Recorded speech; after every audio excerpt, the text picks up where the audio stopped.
kasih Mbak Maya. Assalamualaikum warahmatullahi wabarakatuh. Cukup jelas suaranya? Warahmatullahi wabarakatuh. Waalaikumsalam warahmatullahi wabarakatuh. Ya, selamat malam ayah bunda semua. Senang sekali rasanya bisa berkumpul gitu ya. Di sini luar biasa. Kita bermalam mingguan, malam mingguan berfaedah kata anak milenial. Ya, terima kasih atas kesediaan ayah bunda semua untuk secara sengaja dan sadar ya mengikuti kegiatan ini. Saya sangat mengapresiasi, luar biasa ini dari beberapa negara gitu ya. Ada yang dari Qatar, dari Oman, dan tentu saja dari Indonesia. Indonesia pun Jakarta, Depok, sampai ada Sorowako ya, luar biasa. Mudah-mudahan ya saya sangat mengapresiasi karena saya meyakini ini menjadi wujud nyata ya dari kemauan ayah bunda semua untuk meningkatkan keberdayaan diri dalam menjalankan peran sebagai orang tua. Baik, slide-nya sudah bisa mulai di-share. Ini moderator kita hari ini juga psikolog klinis dewasa, adik kelas saya Mbak Maya yang juga berkecimpung di beberapa biro ya dengan latar belakang menangani beberapa kasus yang sangat beragam, termasuk juga penanganan kasus-kasus anak dan perempuan ya. Kemudian saya juga menyapa rekan-rekan psikolog sahabatku yang juga bersama kita hari ini di malam ini gitu. Kita akan sama-sama, termasuk saya sendiri ya, melakukan self healing bersama ya, karena psikolog juga manusia, kita harus memulihkan diri ya. Jadi kita akan beraktivitas bersama hari ini ya, to be stronger, healthier and happier parents ya, dan juga parents dalam arti sebagai orang tua maupun peran-peran kita yang lain. Silahkan selanjutnya. Baik, sebelum kita mulai, saya hanya akan mengajak ayah bunda untuk menyepakati 2 rules aja ya. Yang pertama, saya berharap ayah bunda aktif melibatkan diri dalam sesi ini gitu. Kenapa? Karena dalam sesi self healing kita akan memulihkan diri kita sendiri, berarti kita akan berinteraksi banyak ke dalam diri kita sendiri gitu. Jadi mungkin peran saya di sini lebih banyak sebagai fasilitator gitu ya, untuk membantu ayah bunda berinteraksi dengan diri sendiri. Nah, kemudian dalam proses pelibatan ini saya akan mengajak ayah bunda untuk beraktivitas ya, melakukan beberapa latihan praktik self healing yang kemudian tentu saja kita akan saling berbagi gitu ya, apa sih pengalaman yang dirasakan gitu ya. Nah, sehingga saya berharap kita semua di sini bisa menjaga semua informasi, semua hal yang kita dengar di sini cukup sampai di sini saja, di malam ini saja, sebagai rahasia kita bersama ya, sebagai wujud respect kita ya, bagaimana kita menghargai orang lain yang ada di sini, dan kemudian kita pun mendapatkan respect dari orang lain. Selanjutnya.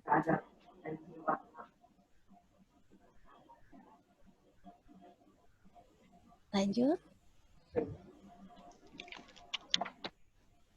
Baik ya. Sekarang ayah bunda semua, proses pertama ya, sebelum kita beraktivitas self healing ini, saya mengajak ayah bunda ya untuk merefleksikan ya, gimana kabarnya hari ini, apakah emotikon yang ada cukup mewakili, silahkan dipilih ya, boleh ayah bunda tuliskan di chat satu emosi yang paling dominan yang sedang dirasakan hari ini. Dan kemudian juga kakak Mitra ini akan share tentang polling ya, tentang skala subjektif mengenai penilaian pribadi kita sendiri terhadap keberdayaan kita saat ini sebagai orang tua. Ya, skala 1 sampai 10, seberapa berdaya sih kita merasakan diri kita saat ini? Ya, 1 sangat tidak berdaya, 10 sangat berdaya. Silahkan diklik polling yang diberikan oleh kakak Mitra. Ya, seberapa berdaya ayah bunda dalam peran sebagai orang tua? Ya, angkanya diklik di polling, di chat, silakan ayah bunda tuliskan emosi apa yang dominan yang sedang dirasakan malam ini, seharian ini, atau beberapa hari terakhir ini. Silahkan. Wah, oke, baik. Optimis, tenang, wah, luar biasa. Sudah healing saya.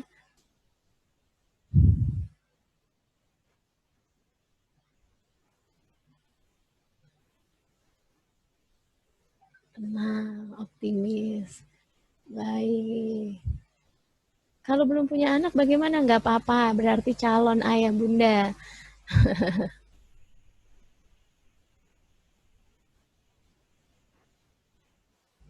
Nggak apa-apa, berarti peran kita saat ini ya sebagai pasangan mungkin atau dalam peran kita yang lain ya, karena berdaya kan berarti dalam peran yang dihadapi saat ini ya, berarti Mbak yang Ika dimiliki ya. Betul, blessing.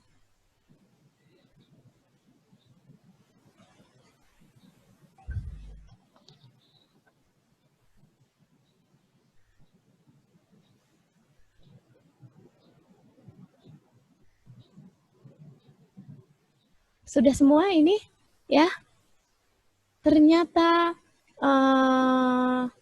skala terbanyak ya Kak Maya 8 nih. Jadi udah berdaya bahkannya, bukan cukup lagi ya. Iya, alhamdulillah. Oke, ya berarti udah cukup berdaya. Ini boleh nggak satu orang gitu open mic gitu ya? Apa sih yang membuat menilai 8 nih? Salah satu yang ada 8 ini boleh sharing apa yang membuat? Silakan ayah bunda yang barusan mengisi ya pollingnya. Mungkin siapa aja mungkin ya Mbak Ika. Boleh, yang lain juga boleh sih, yang lain yang bagaimana pandangannya terhadap keberdayaan dan perannya. Boleh, silakan Ibu siapa? Assalamualaikum Bu Ika dan Mbak Maya. Saya Susi dari Qatar. Wah, saya jauh ya Bu Susi ya. Alhamdulillah. Satu yang saya syukuri, kami semua dalam keadaan sehat, yang membuat saya semangat, yang membuat saya blessing, bersyukur. Walau terpisah-pisah jauh, karena anak saya tidak bersama semuanya, tapi dari segi komunikasi lancar, dari segi aman, alhamdulillah. Itu yang saya rasain. Oke, terima kasih Bu Susi ya. Jadi yang lebih dominan adalah blessing-nya ya. Blessing-nya walaupun memang ada kekhawatiran-kekhawatiran, tapi yang yang paling mendominasi adalah itu. Baik, terima kasih, luar biasa. Jadi di antara semua hal yang masih kurang, tetap yang paling menonjol adalah rasa syukur. Ya, ayah bunda semua, saya sangat berbahagia bahwa ayah bunda saat ini punya level energi ya, level keberdayaan yang cukup baik. Ya, mudah-mudahan dengan self healing ini kita akan mampu menjaga bahkan meningkatkan ya rasa berdaya kita. Oke, baik, bisa kita lanjutkan ke screen berikutnya.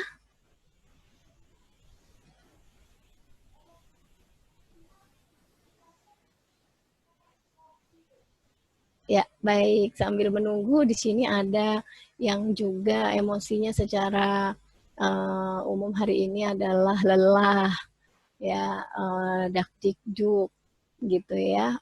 Boleh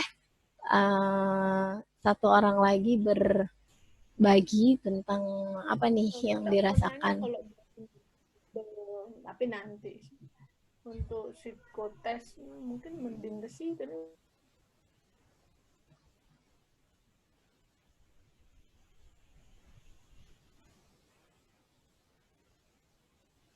Ya, silahkan ditampilkan sambil ditampilkan Kak Afra atau Kak Mitra. Kakak-kakak psikolog yang lain ada yang mau berbagi apa yang sedang dirasakan malam ini? Ini ada yang menarik ini Bunda Ya, Ika, gimana? ada Gimana, Bapak Mai? Ari yang semangat namun khawatir. Oh, oke. Jadi ada dua emosi ya yang sedang dirasakan. Ada semangat di Mixed situ. feeling. Ada semangat di situ, namun ada kekhawatiran. Oke. Iya. Karena kadang-kala emosi kita nggak bisa digambarkan ya. dengan hanya satu kata sih ya. Betul. Oke, baik. Terima kasih. Jadi kita lanjutkan dulu ya, Mbak Maya ya. Ya, silakan. Ya, jadi memang betul tadi kata Mbak Maya bahwa kita nggak bisa emosi itu nggak bisa berdiri, sering kali nggak berdiri sendiri gitu ya, ada campurannya gitu. Yang lebih penting di sini adalah kita mengenali dulu gitu emosi kita saat ini seperti apa, dan dalam supaya kita bisa meningkatkan rasa berdaya kita. Berdaya di sini menurut saya ya pastinya adalah kondisi sehat mental gitu, karena kalau kita lihat dari definisi WHO mengenai sehat mental ya, 4 parameter orang yang sehat mental ini ya bisa disimpulkan adalah orang yang berdaya gitu, karena yang pertama adalah orang tersebut mampu merealisasikan potensinya. Jadi dia sebelum merealisasikan pasti tentu mengenali dulu kan apa sih potensi yang dimiliki. Potensi itu adalah kemampuan, kekuatan gitu ya, dan kemudian mewujudkannya gitu. Nah, kemudian juga mampu mengelola stres. Kita tahu selama kita hidup ya pasti kita akan menemui masalah-masalah ya.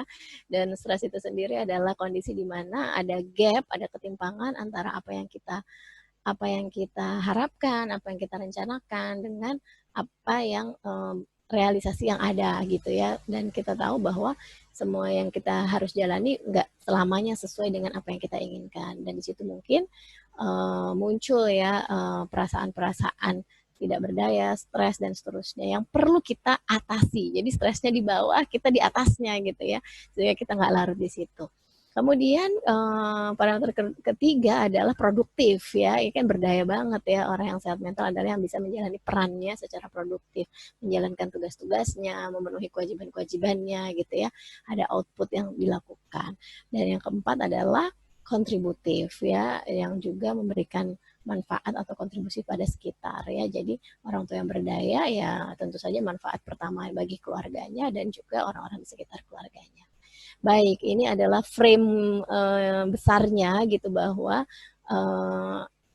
yang perlu kita checklist gitu ya. Tadi dengan skala 10 ini ketika kita bicara kita berdaya ya, salah satunya adalah secara umum adalah 4 parameter ini. Selanjutnya,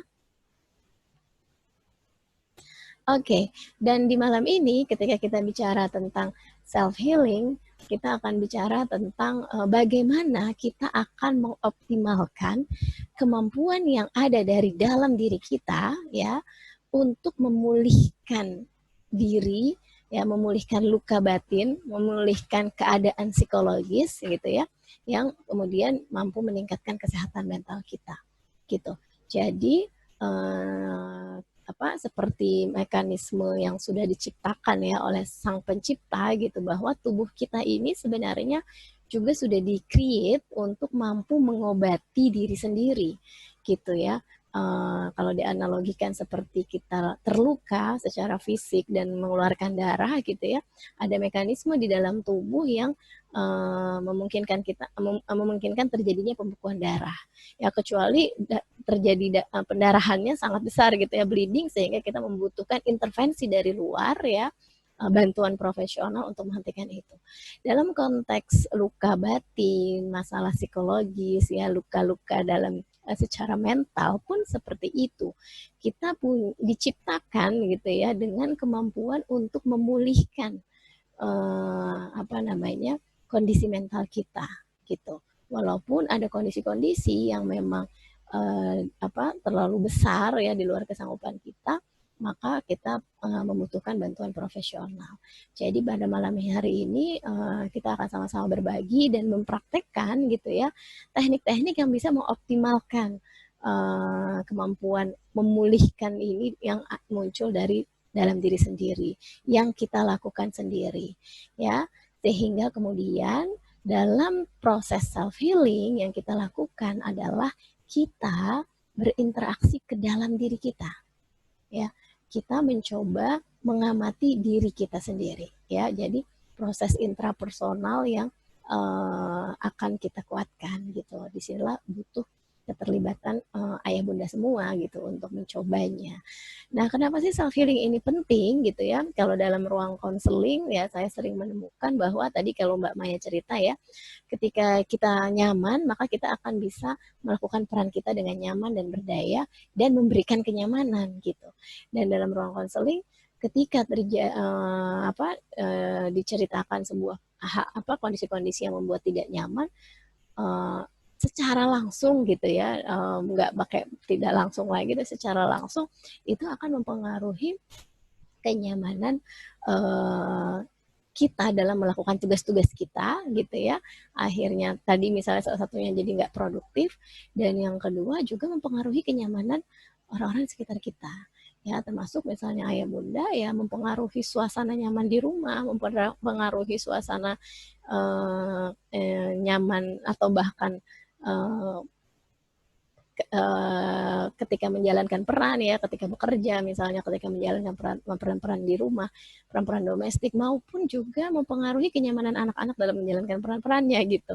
Sehingga kita sangat membutuhkan kemampuan ini gitu, supaya kita bisa memanage gitu ya, mengelola kenyamanan dalam diri kita sehingga apa-apa yang harus kita lakukan pun jadi well managed gitu. Hal kedua adalah kenapa kita butuh self healing ya, terutama di masa pandemi ini ya, kita tahu kita berada dalam kondisi uncertainty ya, ketidakpastian yang banyak hal-hal di luar kontrol kita gitu ya, sehingga kita perlu kemampuan untuk memulihkan diri, menstabilkan diri gitu ya, karena mungkin kekhawatiran kita ya, masalah-masalah yang perlu kita hadapi, entah itu mungkin ada yang mengalami perubahan secara ekonomi, ada yang perubahan secara aktivitas, perubahan peran ya, dan seterusnya, yang kemudian kesempatan kita untuk mencari bantuan lebih sedikit daripada kesempatan kita untuk beradaptasi dan menyelesaikan masalah-masalah tersebut. Sehingga proses self healing yang baik itu akan sangat membantu kita menjalani masa-masa ini. Next.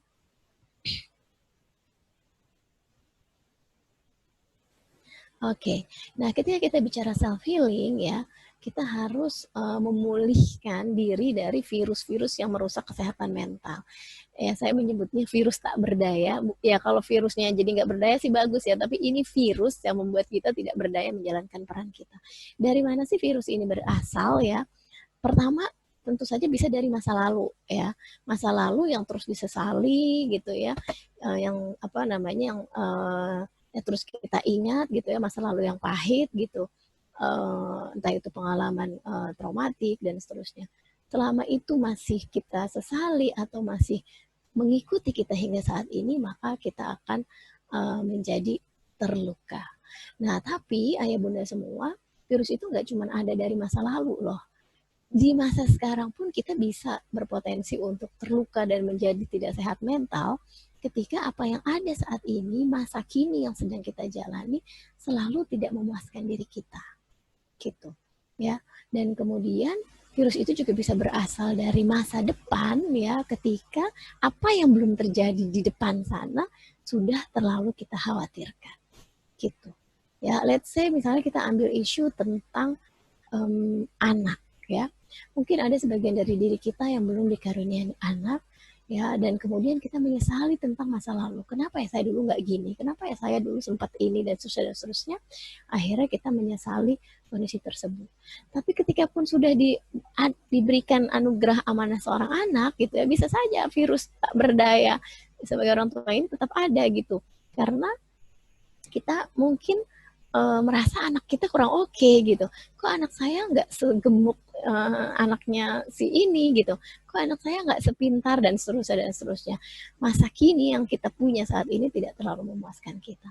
Dan kemudian kita juga bisa terluka kembali ketika kita mengkhawatirkan gitu, nanti saya bisa nggak ya dengan kondisi sekarang perekonomian dan seterusnya, bisa nggak ya membiayai pendidikan anak, sekolah mahal-mahal ya sekarang dan seterusnya gitu. Jadi ayah bunda semua, seringkali kita bicara ketika membahas self healing, kita hanya fokus terhadap trauma-trauma di masa lalu. Nah, menurut saya self healing ini harus kita lakukan dan harus terus kita latih gitu, karena kita berpotensi terluka kapan saja, dan yang kita berharap luka itu bisa segera pulih gitu kan, karena kita tentu saja ya life is never flat gitu ya, selalu ada masalah-masalah yang harus kita atasi. Next. Ya, nah konsep umum dari self healing ya, sebelum kita melakukan teknik-teknik yang akan membantu kita dalam memulihkan diri adalah pemahaman tentang adanya sistem yang saling mempengaruhi gitu ya antara 3 komponen ini: pikiran, perasaan, perilaku. Ayah bunda semua ya, seringkali yang kita bisa amati adalah apa yang kita rasakan dan mungkin apa yang kita lakukan juga ya, nanti kita bahas itu lebih detail. Nah, tapi yang seringkali mengganggu gitu ya, menjadi sinyal dari kondisi kesehatan mental yang kurang baik adalah kondisi perasaan. Kayaknya sedih terus, kok bawaannya pengen marah mulu gitu ya, kok cemas banget gitu. Nah, ayah bunda semua, perasaan ini nggak muncul tiba-tiba ya. Seringkali dan bahkan bisa dipastikan ketika perasaan kita negatif ya, perasaan itu baik perasaan yang kita rasakan di tubuh, sensasi-sensasi tubuh gitu ya, entah itu kalau emosi lagi nggak enak ya, kepala pusing gitu ya, migrain, sakit perut, mual dan seterusnya ya, perasaan yang bisa kita rasakan di tubuh maupun perasaan secara emosi gitu ya, yang tadi saya sebutkan. Nah, kemudian seringkali ya, ini berkaitan dengan apa yang kita pikirkan. Coba deh Bapak Ibu cek, ya ayah bunda semua cek ketika perasaannya lagi nggak enak, baik secara fisik maupun mental, cek apa yang difikirkan. Ya, kalau perasaannya negatif, bisa dipastikan pikirannya lagi negatif, gitu. Ya, misalnya di masa pandemi ini tadi, gitu ya, kita cemas, gitu ya. Apa sih yang bikin kita cemas? Banyak kan isunya, misalnya efeknya terhadap perekonomian, keluarga mungkin yang terdampak, atau setidaknya cemas gitu karena nilai terkonfirmasi meningkat tapi orang-orang pada cuek gitu dan seterusnya ya. Gimana kalau ini, gimana kalau itu kan pikiran-pikiran yang yang berputar-putar sehingga perasaan cemas itu meningkat. Dan kemudian perasaan negatif ini juga akan mendorong kita melakukan perilaku-perilaku yang cenderung negatif gitu ya. Kalau kecemasan kita terlalu tinggi, secara fisik kita rasakan juga gitu ya, misalnya jadi pusing, jadi mual gitu ya, pasti kita produktivitasnya menurun kan gitu, nggak bisa well perform gitu dalam menjalankan peran-peran kita ya. Dan akhirnya ketika kita merasa nggak optimal dalam menjalankan peran, itu seringkali juga menguatkan pikiran kita gitu ya, jadi muter aja terus itu ya, kayak lingkaran setan gitu kan. Dan juga bisa sebaliknya gitu kan, pikiran negatif mendorong kita untuk melakukan perilaku yang negatif, dan kemudian perilaku yang negatif ya efeknya pasti aksi reaksi ya, aksinya negatif, reaksinya negatif ya, perasaan kita juga jadi negatif seperti itu. Jadi ketika kita bicara self healing, memulihkan diri, maka kita perlu memulihkan ketiganya. Next. Nah, ini mohon maaf saya mengambil contoh template yang udah jadi aja ya. Ini saya ingin mengajak ayah bunda semua membandingkan dengan situasi yang sama ya. Situasinya ini ngeliat anjing gitu ya. Tapi pemaknaan yang berbeda, maka itu akan memunculkan perasaan maupun perilaku yang berbeda. Ya, ketika kita melihat anjing terus kita memaknainya sebagai atau melihatnya dari sudut pandang, kayak ini anjing galak deh. Aduh, kayak bakal gigit saya deh gitu ya. Feeling yang muncul adalah takut, cemas, yang kemudian perilakunya ya lari gitu kan. Tapi ketika kita melihat anjingnya mungkin pudel yang lucu kecil gitu ya, wah lucu banget gitu ya, feeling yang muncul adalah rasa senang ya. Mungkin sebagian orang perilakunya yang muncul adalah mau pelihara gitu. Kalaupun misalnya nggak berani pegang, mungkin foto gitu kan. Artinya situasi yang sama bisa memberikan reaksi perasaan maupun perilaku yang berbeda. Tergantung apa? Tergantung bagaimana kita memaknai, melihat, atau menilai dari sudut pandang seperti apa situasi tersebut. Gitu. Nah, ini adalah konsep kunci yang perlu kita pegang gitu, bahwa ya ketika emosi kita dominan, intens secara negatif, ya, yang perlu kita pulihkan pertama kali adalah diri kita. Karena bisa jadi itu tidak tergantung oleh orang lain, belum tentu disebabkan oleh orang lain, belum tentu disebabkan oleh objek tertentu, tapi itu adalah bagaimana kita memaknai situasi yang sedang kita hadapi tadi. Next. Nah, sekarang kita mulai ya. Saya membantu ayah bunda semua ya untuk mencoba mengenali. Ayah bunda tentu saja sudah menyiapkan alat tulis. Silahkan dalam waktu 1 menit aja ya. Tuliskan sebanyak mungkin ya situasi-situasi, keadaan-keadaan tertentu atau kejadian-kejadian ya yang teringat gitu ya, yang sering memicu ketidakberdayaan. Saya menyebutnya ketidakberdayaan, entah itu memicu emosi yang gak enak, keluhan-keluhan fisik ya, reaksi-reaksi fisik yang nggak nyaman, atau perilaku-perilaku yang tidak produktif tadi. Silahkan tulis sebanyak-banyaknya situasi-situasi apa sih dalam peran sebagai ayah bunda. Ya misalnya situasi dalam berinteraksi sama pasangan gitu, atau berinteraksi dengan anak gitu misalnya, atau situasi-situasi di rumah ya. Silahkan tulis sebanyak-banyaknya yang seringkali itu memicu ya ketidakberdayaan, entah itu memicu emosi jadi negatif, jadi baper, memicu diri jadi mager gitu ya, memicu migrain, memicu mual, sakit perut, dan seterusnya. Oke. 1 menit cukup ya Mbak Maya ya kira-kira? Iya, silakan ayah bunda mulai diambil kertasnya. Ada yang mau share di kolom chat juga ya, dipersilakan. Sudah ada ya, situasi sulit memahami perasaan anak-anak. Oke, Mbak Nurul Fahma, terima kasih. Mungkin bisa diberikan lebih detail, lebih ini kejadiannya Mbak. Ya, nah misalnya anak susah makan tuh memicu emosi jiwa gitu ya, gitu ya kira-kira. Apalagi kalau sulit memahami perasaan anak-anak biasanya ketika apa? Misalnya ketika anak ngambek atau tiba-tiba kalau yang remaja nutup diri. Oke, ketika anak-anak disuruh sholat, disuruh sholat atau belajar. Baik. Oke. Ya. Ketika anak-anak tidak membuka diri, oh ya berarti anaknya ditanya diem ya. Ya, Mbak Susi ketika lagi PMS ya. Ini kayaknya umum kayaknya ya, semua perempuan kayaknya. Tapi kasihan juga tuh si PMS suka disalahin deh. Jadi kambing hitam ya dia. Anak bertengkar ya, itu memicu ya. Apalagi anak bertengkar, cucian piring masih numpuk, rumah berantakan gitu ya. Oke. Situasinya nggak satu ya, jadi banyak situasinya. Iya, banyak. Perbedaan cara panjang dengan pasangan dikarenakan latar belakang yang berbeda. Oke, ya ini udah pemaknaan ya, Mas Gaus. Tapi misalnya situasi seperti apa nih yang dimaknai sebagai perbedaan pandangan? Itu bisa diperjelas lagi.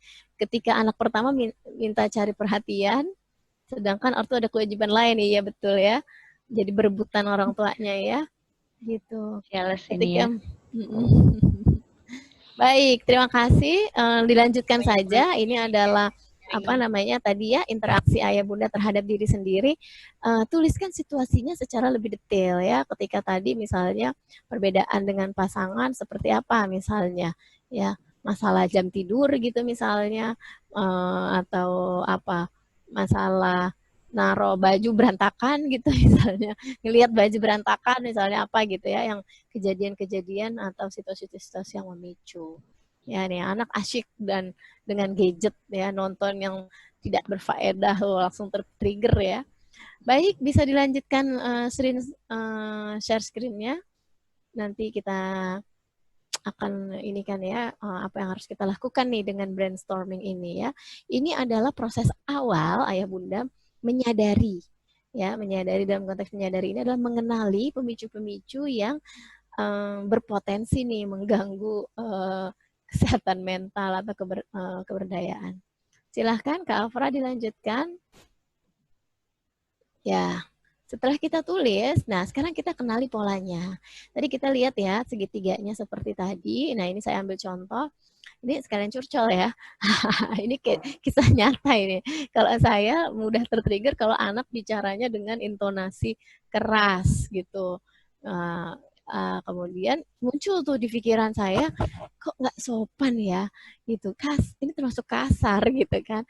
Dan yang muncul kemudian saya merasa sedih, bercampur marah, ya. Dan yang dirasakan secara fisik tiba-tiba teng gitu ya, pusing. Kemudian perilaku yang dilakukan, responnya adalah akhirnya jadi kepancing bicara dengan marah gitu, atau kadang bicara sambil nangis gitu kan. Nah nanti ngelihat bundanya kayak gini, anaknya emosi juga gitu. Apa sih maksud aku kan gak kayak gitu gitu ya. Jadi muncul lagi tuh anaknya intonasi lebih tinggi lagi, pikirannya semakin menguat dan seterusnya. Nah yang harus ayah bunda coba latih adalah melihat pola ini. Ya kita coba dari tadi brainstorming, mudah-mudahan dapetnya banyak ya. Pilih deh 2 situasi aja, ya situasi apa yang paling sering men-trigger, kemudian polanya gimana, gitu. Dari situasi itu, ya pikirannya yang muncul memaknai situasinya seperti apa, ya. Dalam pikiran, ya mindset terhadap situasi tersebut apa, sudut pandangnya apa, gitu. Nah, kemudian apa pula yang perasaan yang muncul, baik secara fisik, sensasi-sensasi di tubuh maupun secara emosi. Dan kemudian biasanya respon perilaku apa yang kita lakukan. Gitu. Silahkan, bisa dipahami ayah bunda semua? 2 situasi ya, Bunda Ika dipilih 2 situasi dari yang tadi sudah dituliskan, kemudian didetailkan ya, pikiran, perasaan, dan perilaku yang muncul sebagai pola dari diri kita ketika merespon kejadian itu. Mungkin ada yang mau mencoba sharing, boleh ditulis di chat dengan strip-strip boleh, open mic 1 orang juga boleh. Gimana sih gitu ya situasi itu, kemudian bisa sebenarnya kan yang terlihat nih dari situasi langsung ke perilaku ya, respon ya. Nah kita merasanya ini otomatis aja, tiba-tiba aja saya marah, habis marah nyesel gitu kan, tiba-tiba aja kayaknya pengen nyubit gitu, bukan pengen kalau tiba-tiba nyubit, tapi habis nyubit minta maaf lagi gitu ya, seperti itu. Kadang kalau ini sudah menjadi pola ya, respon-respon itu seringkali gak kita sadari loh. Bahkan kita biasanya kalau dalam ruang konseling ya, statement yang sering adalah, saya nggak pengen mbak ngelakuin itu, tapi saya nggak bisa menahan diri saya untuk melakukan itu, gitu ya. Nah untuk bisa seperti itu sebenarnya kan kita bukan menahan tapi mengelola ya. Kita perlu mengenali dulu sebenarnya pola yang terjadi apa ya. Ketika anak nangis nggak diem-diem, kita spontan nyubit gitu ya. Sebenarnya apa sih yang terjadi sehingga respon kita nyubit? Oh, pikiran kita adalah, kok kamu rewel sih, kan bunda udah capek. Perasaan kita sebenarnya jadi lebih kemarah atau lelah gitu dan seterusnya, seperti itu. Silahkan, ada yang mau sharing 1 orang? Mungkin kalau ada yang malas menulis, lebih suka bercerita, silakan open mic, bisa langsung sharing.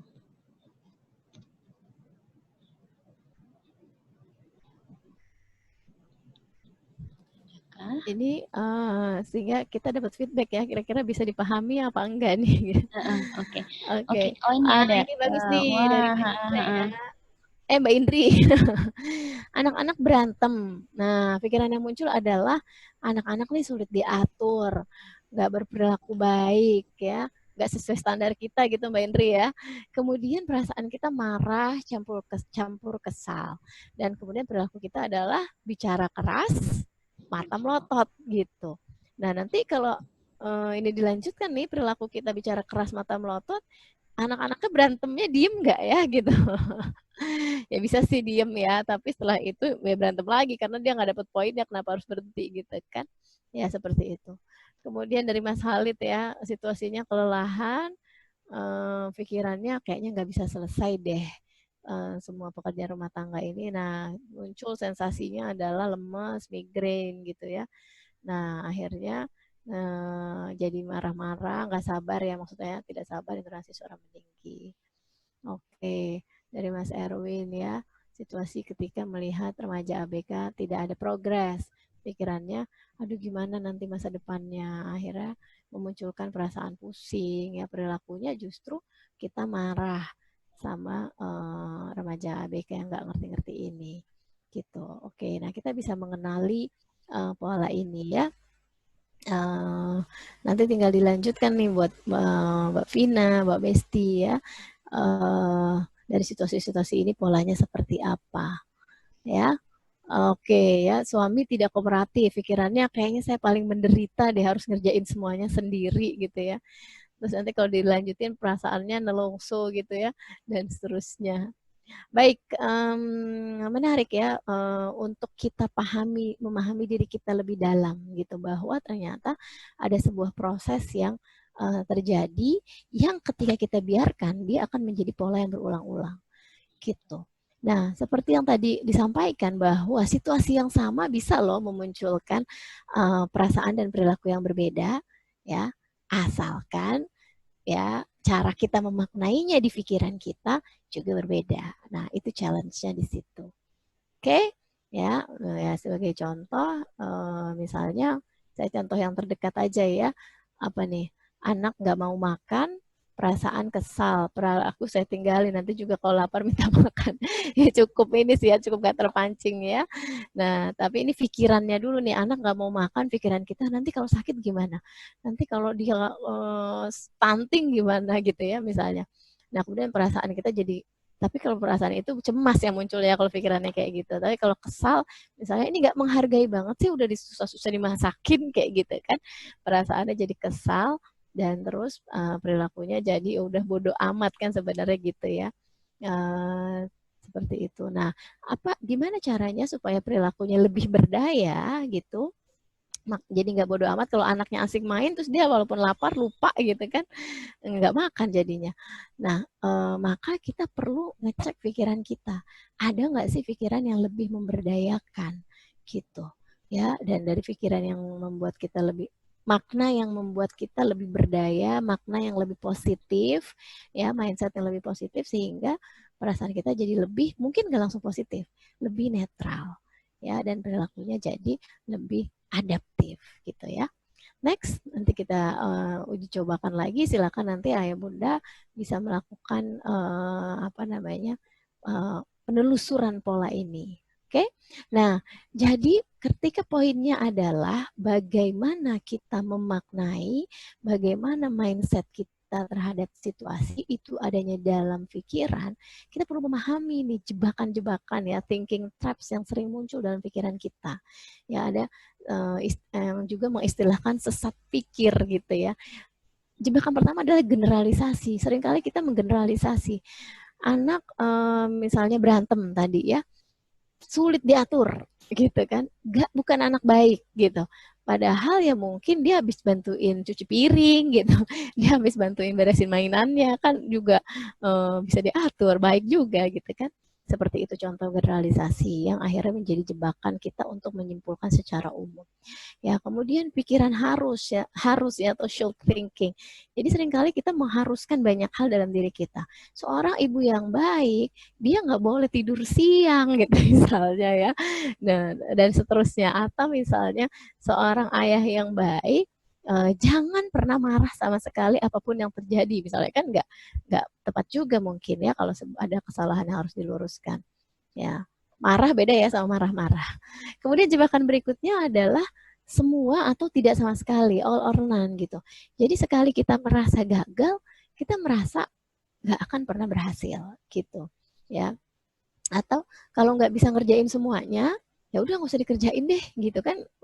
Ini ya yang lebih tepat seperti ini. Ini kan traps yang membuat orang sering mutung gitu. ya kalau nggak didengerin nggak usah cerita sama sekali deh gitu kan. Apa namanya, seringkali apa namanya, bapernya kita sebagai istri kalau habis didiemin kan kayak gitu mungkin.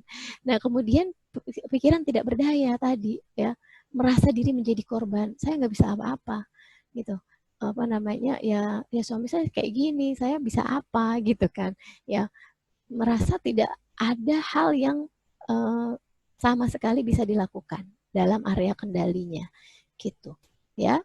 Nah, kemudian jebakan berikutnya adalah berpikir apa yang terjadi itu permanen, selamanya akan seperti itu, gitu. Sekali dikasih tahu nggak bisa, ya udah pasti kan nggak bisa, gitu ya. Seperti tadi misalnya, kita berpikir ini nggak ada progresnya nih anak kita, kayaknya udah deh selamanya masa depannya gitu. Jadi itu traps bahwa apa yang terjadi kita label akan terjadi seterusnya. Dan yang juga sering adalah mind reading ya, membaca pikiran semu gitu. Ini kayaknya dia marah deh gitu.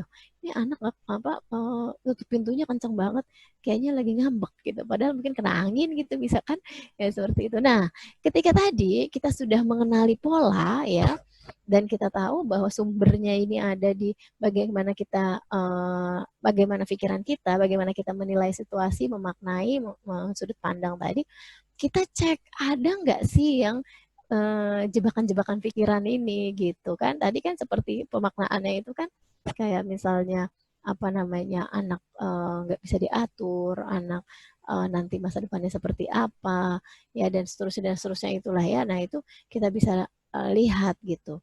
Prinsip sederhana adalah ya dalam mengcounter pikiran irasional ini, ketika ada sebuah hal yang buruk, kita harus melihat itu sebagai sesuatu yang temporer. Gak selamanya, sementara doang kok itu, gitu. Dan yang kedua, melihat itu sebagai sesuatu yang kecil, detail, terlokalisir, tidak berlaku umum. Dia hanya berlaku khusus, seperti itu. Itu prinsip yang secara umum. Next. Sudah menjelang jam 8:30 ya. Kemudian kita juga perlu memahami emosi yang muncul ya, perasaan tadi kan ketika muncul apa namanya, perasaan tadi kan yang kita kenal yang di dalam nggak kelihatan itu adalah pikiran dan emosi ya, perasaan. Bahwa dalam satu titik emosi-emosi itu wajar kok, reaksi psikologis yang alamiah gitu kan. Ketika kita takut tertular dengan banyaknya dengan sifat virus yang tidak bisa diprediksi saat ini, ya wajar kita cemas gitu ya, bahwa reaksi-reaksi psikologis ini adalah sesuatu yang alamiah muncul sebagai proses alertness gitu ya, memunculkan kesadaran untuk bertindak, entah itu fight, flight gitu ya. Apa kalau kita punya kemampuan untuk menghadapi, kita hadapi. Kalau kita nggak punya kemampuan menghadapi, ya mungkin kita menghindari gitu kan. Kalau yang kita hadapi misalnya kucing gitu yang makan ikan di piring gitu kan, kita punya kemampuan buat ngusir gitu, walaupun kesel gitu kan, emosinya muncul. Dan tapi kalau kita hadapi misalnya harimau gitu kan, ya kita nggak menghadapi. Ya intinya adalah itu adalah di satu titik reaksi psikologis yang alamiah untuk memberikan sinyal kita melakukan sesuatu. Nah tapi ya bagaimana reaksi ini sangat berkaitan dengan tadi sudut pandang atau cara kita menilai atau memaknai situasi, dan kemudian memunculkan sensasi dalam tubuh ya yang dirasakan secara fisik itu langsung ya. Ketika emosi kita negatif pasti ada reaksi tubuh, karena tubuh ini pun mengkomunikasikan sesuatu gitu ya melalui simptom-simptom tersebut gitu terhadap kita ya, untuk komunikasi untuk apa? Untuk kita kembali seimbang dalam keadaan hemostatis gitu. Dan kemudian emosi yang muncul tadi bisa mempengaruhi fungsi-fungsi psikologis kita. Fungsi psikologis itu kan kognitif ya, cara kita berpikir, sering lupa gitu kan kalau lagi stres tingkat tinggi gitu kan. Cara kita berinteraksi dengan orang lain gitu ya, ada yang jadinya menghindar, menutup diri dan seterusnya gitu ya. Perilaku-perilaku lain lah, dan gangguan fisik ya. Kalau ketika sudah berlarut-larut ya, seringkali saya bekerja di klinik gitu, ya dokter merujuk ke psikolog karena keluhan fisik yang membuat mereka datang ke dokter ya tidak terkonfirmasi gitu, nggak ada apa-apa, semuanya bagus gitu. Karena akhirnya itu ya kita sering dengar psikosomatis ya, itu keadaan soma tubuh yang dipengaruhi atau disebabkan oleh keadaan psikis. Next. Oke. Kita langsung aja nih, sehingga untuk memulihkan diri, stepnya adalah bagaimana kita menyadari dengan mengenali pola tadi, kemudian kita terima. Kenapa sih orang lain nggak cemas, saya cemas? Oke, itu terima aja sebagai bagian dari kehidupan kita, karena mungkin itu dipengaruhi oleh beberapa latar belakang kita. Tapi kemudian setelah menerima, kita coba kelola. Nerima tuh nggak cuma, ya udah emang gue gini gitu ya, sama pasangan, ya udah kamu pahami dong. Sama anak apalagi ya, padahal ini anak. Kamu harusnya ngerti dong gitu kan misalnya. Yang perlu kita lakukan setelah kita menerima adalah kita kelola. Gitu. Seringkali ini bagian dari kesulitan mengelola adalah ketika kita nggak menyadari, jadi kita merasa itu semua bereaksi secara spontan. Saya nggak tahu tiba-tiba saya kayak gini, nah itu lebih sulit lagi. Atau sudah kita sadari tapi kita denial gitu, ya harusnya nggak gini, harusnya nggak gitu dan sehingga kita nggak bisa mengelola dari mana itu akan kita ubah. Oke, next. Nah, jadi secara sederhana, ketika kita bicara self-healing, kita kelola semuanya. Pertama yang kita kelola biasanya ya dalam proses membantu klien self-healing ya, yang kita bantu pertama adalah perasaannya. Ya, ayah bunda pasti juga tahu ya kalau kita lagi stres banget, lagi pusing banget, lagi kesel banget, mau disuruh mikir, memaknai dengan cara yang memberdayakan susah kan. Oke, kita kelola dulu perasaan kita dan ingat perasaan ini dua ya. Perasaan yang muncul dalam sensasi-sensasi yang kita rasakan di tubuh maupun perasaan secara emosi. Apa yang kita lakukan? Ya kita turunkan ketegangannya. Ketegangan ototnya, ketegangan fisik ya, dan kemudian kita stabilkan emosinya. Baru dari situ kita kelola pikirannya, kita bangun mindset dari sudut pandang yang lebih memberdayakan. Kita counter nih pikiran-pikiran yang tadi terjebak dalam jebakan-jebakan pikiran tadi dengan fakta-fakta baru yang berlawanan, dengan keyakinan-keyakinan yang kita punya yang bisa mengcounter itu. Dan yang ketiga kita kelola juga perilakunya, do something ya yang konkret untuk menyelesaikan masalahnya gitu kan. Ya, kalau kita udah stabil, kita udah berpikir positif, tapi kita nggak ngapa-ngapain ya ketemu masalah itu ya masih stres juga gitu kan. Jadi kita harus melakukan sesuatu yang konkret. Tapi kalau kita tidak bisa mengubah masalahnya atau mengubah situasinya, maka mungkin do something-nya adalah untuk menerima acceptance masalah tersebut. Next. Nah, pada malam hari ini kita akan berlatih 3 hal besar ini dalam proses self-healing, ayah bunda. Ini adalah teknik-teknik yang dalam proses membantu klien ya, saya rasakan cukup membantu. Dan juga disampaikan oleh klien membantu mereka gitu ya untuk bisa memulihkan diri. Kenapa? Karena gini, betapapun kita ke profesional ya, dalam proses konseling itu kita juga melakukan hanya melakukan facilitating gitu ya, mengajarkan ya mungkin dalam konteks ventilating yang mendengarkan, membantu mengalirkan emosi negatif. Tapi kemudian bagaimana hal tersebut bisa bertahan juga harus dilakukan proses self-healing ini oleh klien. Nah begitu juga dengan apa yang kita lakukan sehari-hari buat diri kita ya, buat ayah bunda semua, bahwa teknik-teknik ini membantu dalam menjaga stamina kesehatan mental ayah bunda gitu. Dan ini 3 teknik dari sekian banyak teknik yang cukup mudah untuk dilakukan dalam keseharian. Kita mulai satu-satu ya. Relaksasi berarti itu proses stabilisasi emosi ya yang juga sekaligus berfokus pada bagaimana kita meredakan ketegangan-ketegangan otot sehingga tubuh kita terasa lebih nyaman. Kemudian mindfulness, nanti kita akan latihan bagaimana kita menghadirkan diri kita seutuhnya, menyadari setiap aktivitas yang kita lakukan here and now, saat ini ya, di sini. Kemudian journaling, bagaimana kita mengalirkan pikiran, perasaan ya, tumpukan-tumpukan emosi melalui tulisan. Oke, next. Kita coba satu-satu ya. Baik, ayah bunda semua, silahkan duduk di tempat yang nyaman Ya, boleh kalau mau open video sehingga saya bisa melihat dan terkoneksi. Kita akan belajar yang sebelumnya, Kafra, kita akan belajar teknik paling sederhana dalam relaksasi, yaitu pernafasan. Ya, biasanya deep breath ya, pernapasan dalam, dan tapi pernapasan perut ini dilaporkan sebagai teknik pernapasan yang paling cepat membantu proses relaksasi. Sudah siap ayah bunda semua? Gimana Kak Maya, bisa kita lanjut langsung aja? Ya, siap. Silakan. Oke, ya. Silahkan Bapak Ibu semua. Saya pengen lihat posisi yang nyaman. Nah, oke. Duduk dengan posisi yang nyaman, ya. Kemudian letakkan tangan ayah bunda, yang satu di dada, yang satu di perut.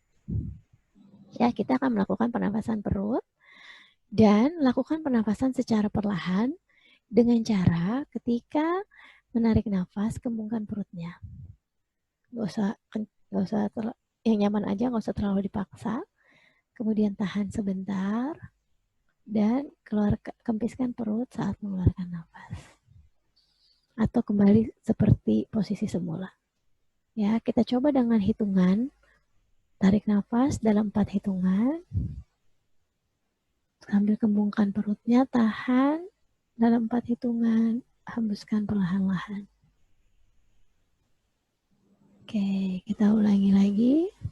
Tarik nafas sambil hembuskan perutnya, kembungkan perutnya. Tahan. Hembuskan perlahan-lahan. Oke, lanjutkan lagi dengan hitungan yang nyaman buat ayah bunda. Tarik nafas sambil kembungkan perut. Tahan. Hembuskan perlahan-lahan. Dan posisi perut kembali seperti semula. Kita coba lagi. Tarik nafas yang nyaman sambil kembungkan perutnya. Tahan. Hembuskan. Boleh sekarang kita coba sambil mengeluarkan nafas lewat mulut. Dan perut kita kembali seperti semula. Ya, kita rasakan bedanya. Tarik nafas lagi. Kembungkan perut, tahan. Hembuskan perlahan-lahan lewat mulut. Atau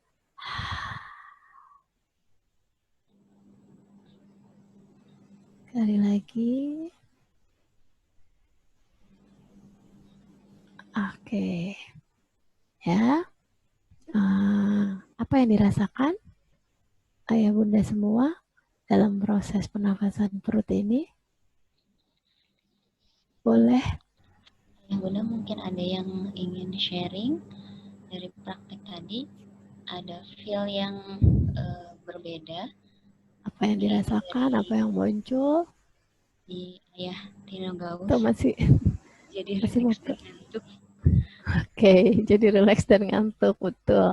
Betul, reaksi, karena kita tadi targetnya menurunkan ketegangan otot ya, jadi ototnya jadi relax, udah siap buat istirahat. Dan seringkali, apalagi udah malam ya, Mbak Maya, dan seringkali memang kalau lagi tegang ya, keluhan-keluhan klien ketika emosinya sedang dominan adalah insomnia, ya, jadi sulit tidur. Jadi bagus nih buat ayah bunda, lakukan sebelum tidur, tapi lakukannya ya jangan sebelum bekerja. Nah, tapi kalau lagi intens mau bekerja tegang ya, dari tegang nggak mungkin tidur sih, dari tegang mungkin relax. Baik, kita lanjutkan dulu ya. Nanti ini adalah proses yang sangat mudah, cuma memang untuk yang baru mencoba ya, ini mungkin terlihat aneh karena berbeda dari pernafasan biasa ya, tapi ketika ayah bunda melakukan ini melatih ini secara rutin, maka seringkali yang saya rasakan ya, dan beberapa klien menyampaikan hal yang sama, ketika dilatih dengan rutin, misalnya setiap sebelum tidur atau setiap habis sholat buat yang muslim gitu misalnya, kita 1 menit 2 menit aja.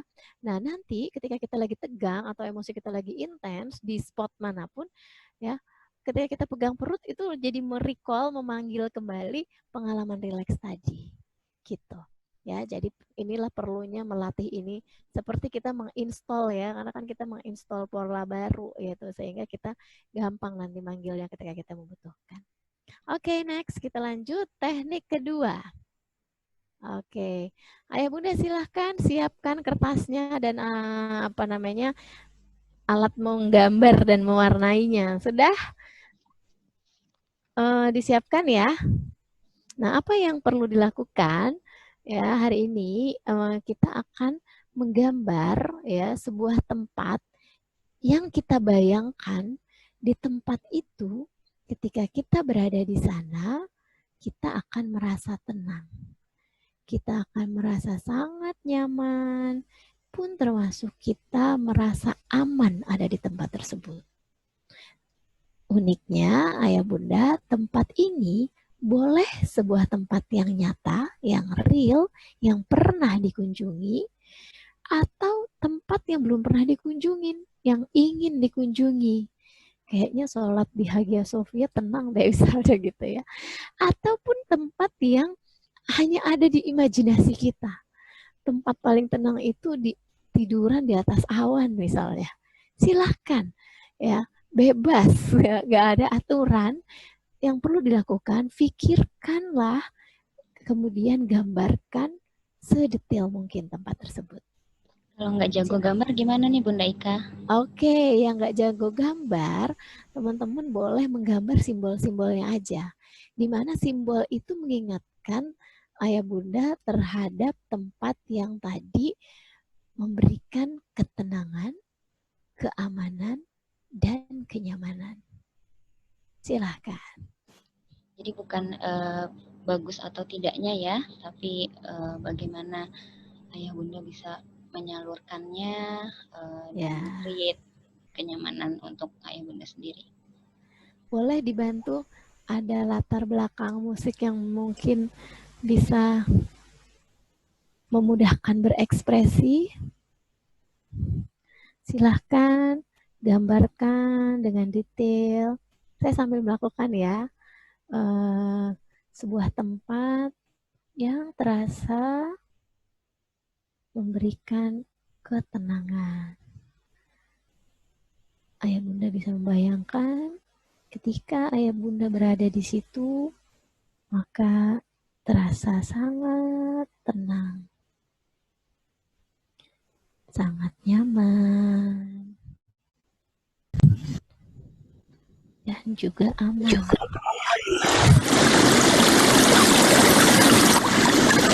Boleh dikecilin ininya, volumenya kecilin sedikit.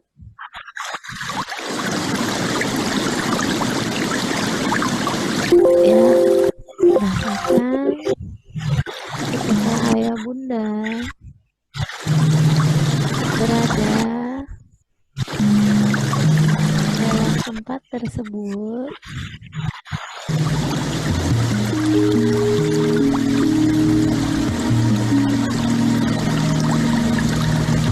volumenya boleh dikecilkan sedikit, Kak Afra.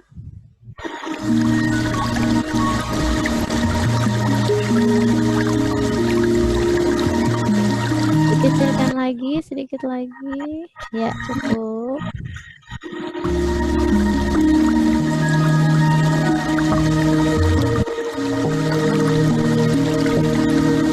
Terdengar suara air, mungkin buat sebagian kita tempat itu mengandung air.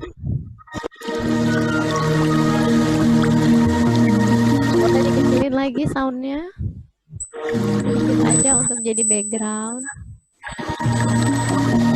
Atau buat teman-teman yang cukup terganggu dengan suara yang terlalu keras ini, bisa dikecilkan volumenya. Kita fokus kembali dalam proses menggambarnya saja. Jangan sampai terganggu, ya. Teruskan menggambar sebuah tempat yang ada dalam bayangan kita, di mana tempat tersebut dapat memberikan ketenangan, ketika kita berada atau membawa diri kita ke tempat tersebut, kita akan merasa sangat tenang. Kita merasa sangat nyaman. Kita mungkin merasa energi kita terrecharge di tempat itu. Kita merasa kita mau mengalirkan semua kegundahan kita, ketakutan, kecemasan, kesedihan, sehingga kita merasa lega ketika berada di tempat tersebut. Dan mungkin kita pun akan merasa sangat aman. Gambarkan dengan lebih detail jika diperlukan, memberikan pagar, batasan, atau apapun itu, sehingga kita mampu merasakan bahwa hanya kita yang bisa memasuki tempat tersebut untuk mendapatkan perasaan tenang, nyaman, sekaligus aman.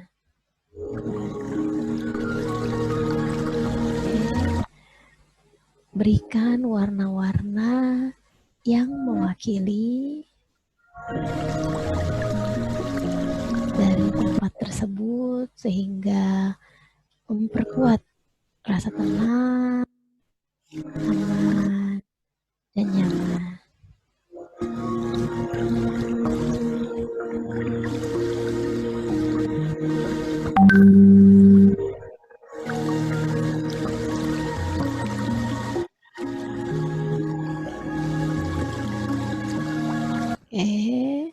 Tambahkan detail-detail yang semakin memperkuat keadaan di tempat tersebut, sehingga memberikan keamanan, ketenangan, dan kenyamanan.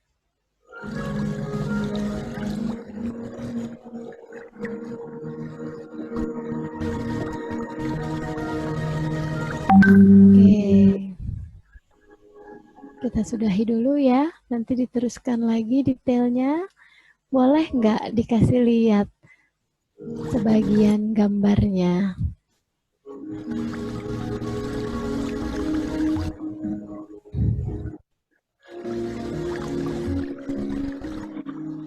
Mana-mana? Wah, ada yang di atas awan.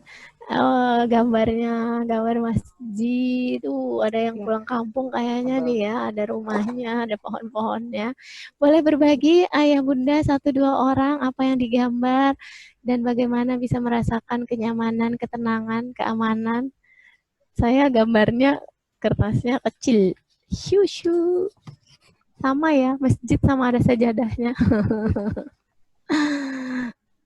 Boleh ada yang mau berbagi tempatnya seperti apa nih, inner safe place-nya? Boleh berbagi, Bu. Oke, silakan Ibu Titi. Assalamualaikum, Mbak Ika. Waalaikumsalam, warahmatullah. Saya nggak bisa gambar, tapi ciri khas kubah hijau ini yang sangat saya rindukan, yaitu Masjid Nabawi. Luar biasa. Di sinilah tempat pertama kali saya merasakan seumur hidup saya bahwa saya merasa luar biasa hati saya ya, sangat-sangat nggak bisa digambarkan dengan kata-kata, dan ini pengen terulang lagi, pengen ke situ lagi, dan sekarang masih kangennya luar biasa karena kita kena COVID, tidak bisa ke sana dari Qatar, jadi sangat luar biasa. Ini tempat yang paling nyaman, tempat yang paling saya bisa berserah diri secara utuh ada di sini. Nah ini yang saya pengen berdoanya kalau meninggal bisa di Nabawi. Amin ya rabbal alamin. Aduh, sangat touchy sekali. Kebetulan tempat kita sama loh Bu, yang saya gambarkan itu sajadah di dalam Masjid Nabawi. Yang saya bayangkan adalah ketika suasana duha, kan nggak penuh ya Bu kalau duha ya. Benar-benar bisa tenang. Luar biasa. Makin kangen ya Bu ya, padahal kalau di Qatar deket kayaknya harusnya ya. Boleh satu lagi? Iya, sekarang lagi pandemi. Luar biasa. Inner safe place. Satu lagi dari sosok ayah-ayah nih, ada yang mau sharing nggak? Apa sih inner safe place-nya buat para ayah? Saya Mbak. Boleh, silakan. Iya, saya gambar agak jelek ya. Gambarnya di gadget loh, milenial nih ayah bundanya. Oh enggak ya, Ini di foto ya ini. enggak Oh gadget. iya, gambar apa tuh Mas? Kurang jelas. Ya, ini banyak pohon. Memang tanah lapang yang banyak rumputnya sebenarnya, cuman saya nggak tahu gambar rumputnya gimana. Tapi banyak pohonan, suasana dingin, kita bisa jarak antar pohonnya juga berjauhan, tapi rumputnya penuh dengan lahannya penuh dengan rumput dan sejuk suasananya di sana. Luar Gitu. biasa. Yang dirasakan apa ketika berada di situ, Mas Gaus? Sejuk, lapang, plong, tenang, dan jadi rileks. Oke, sejuk, lapang, plong, rileks. Terima kasih. Ya, kurang lebih sama. Dan pingin rasanya ya mendengar satu persatu inner safe place-nya. Tapi apalah daya. Nah, ayah bunda sekalian, apa sih yang kita perlu lakukan dengan inner safe place kita? Ya, semasa di rumah aja. Semasa kita nggak bisa kemana-mana, kita bisa loh ke inner safe place kita. Pejamkan mata, lakukan nafas perut, bayangkan sedetail mungkin tempat yang kita inginkan. Yang kita perlukan adalah memunculkan itu di pikiran kita. And boost, itu akan meng-boosting perasaan dan mungkin akan jadi energi untuk kita melakukan perilaku tertentu. Ya, nanti kita akan coba dengan teknik yang kedua ini. Silahkan share screen-nya dilanjutkan. Ya. Yang ketiga yang akan kita lakukan ini tekniknya namanya adalah apa? Butterfly hug ya. Butterfly hug untuk sebagian mungkin udah pernah dengar ya, tapi ini untuk sebagian besar yang belum, kita akan latih. Yang perlu dilakukan pertama kali adalah kita memposisikan telapak tangan kita seperti butterfly ya. Kemudian kita letakkan di dada. Oke? Ya. Kemudian lakukan tepukan dengan nyaman secara bergantian. Di dadanya mungkin bisa dipin videonya kalau memang perlu lebih jelas ya.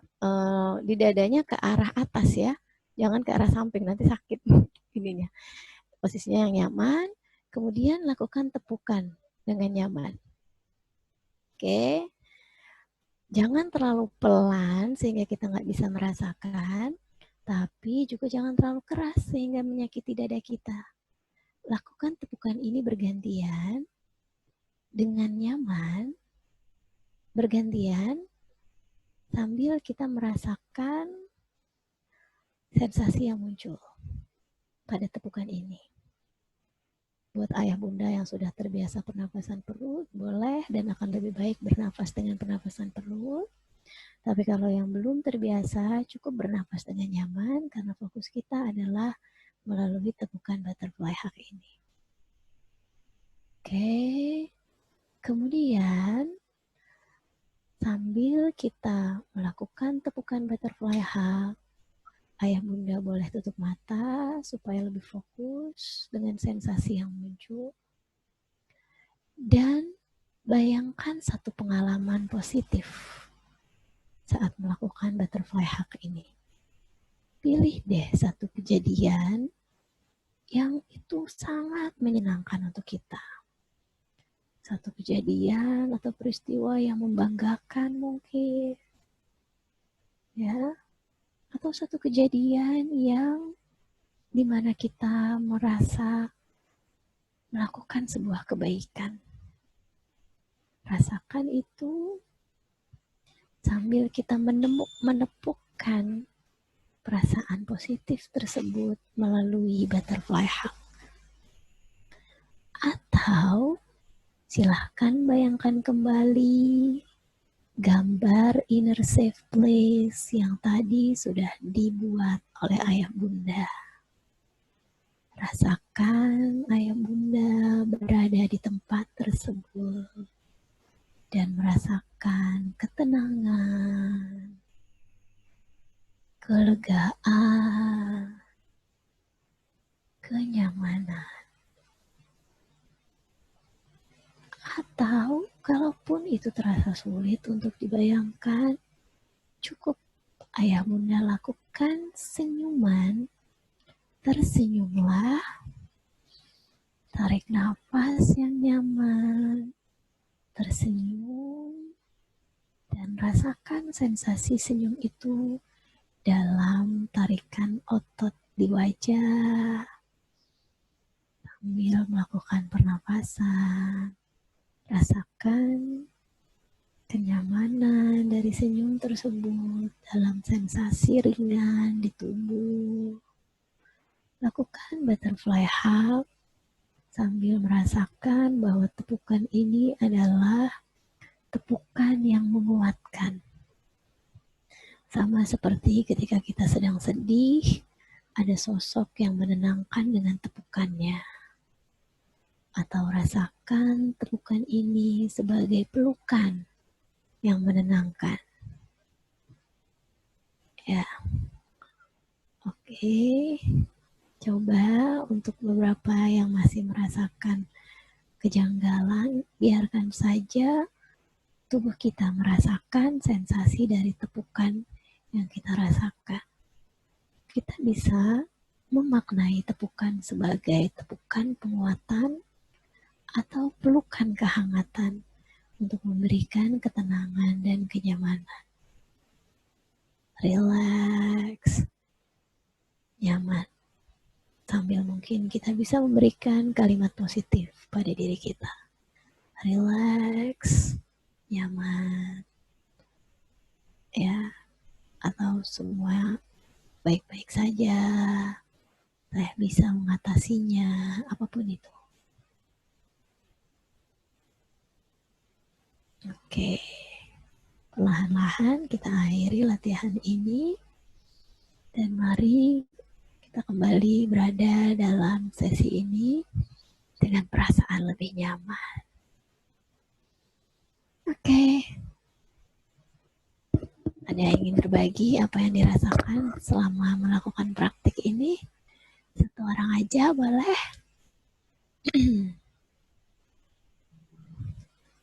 Silakan. Tiba-tiba Gimana Mbak Silvia? Tiba-tiba merasa terharu. Iya, betul sekali ya. Membayangkan lo ya Mbak Silvia. Terharu tuh gimana persisnya? Ketika membayangkan sesuatu hal kebahagiaan yang pernah dialami, tiba-tiba saja yang saya rasakan, saya terharu dan saya ingin menangis. Tiba-tiba ada rasa sesak di dada dan itu ya seperti itu. Ya. Tapi kemudian setelahnya gimana Mbak? Itu dalam proses aja jadi sesak, terharu, pengen nangis. Setelahnya gimana? Better ya kalau kita sudah mengeluarkan air mata. Kalau buat saya. Betul sekali. Ya, dalam proses relaksasi ayah bunda semua, seringkali itu memicu perasaan-perasaan sedih, gitu ya, terharu, meneteskan air mata ya. Karena kita berada dalam kondisi yang kesadaran kita dalam level ini ya, subconscious ya, dan menuju alam bawah sadar, di mana di level itu seringkali kita menyimpan emosi-emosi negatif. Jadi ketika kita mengakses level itu, kadang-kala muncul ya perasaan-perasaan, ingatan-ingatan, mungkin juga kadang-kala terlintas. Tapi biarkan saja dia muncul tiba-tiba dan kemudian pergi dengan sendirinya, dia muncul dengan sendirinya, pergi dengan sendirinya, dan tetaplah fokus untuk menikmati proses self-healing yang kita lakukan melalui butterfly hug ini. Ya, jadi tiba-tiba terharu, tiba-tiba meneteskan air mata, ya teruskan saja sampai akhirnya kita merasakan kelegaan, gitu ya. Oke, terima kasih Mbak Silvia. Ya.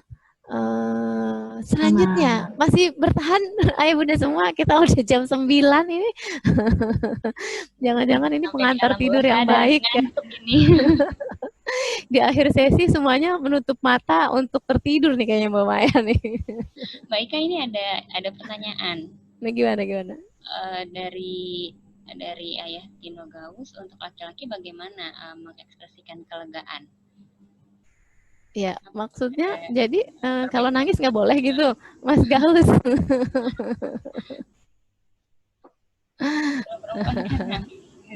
Ini jangan-jangan should thinking nih. Seorang ayah nggak boleh nangis, itu lemah gitu kan.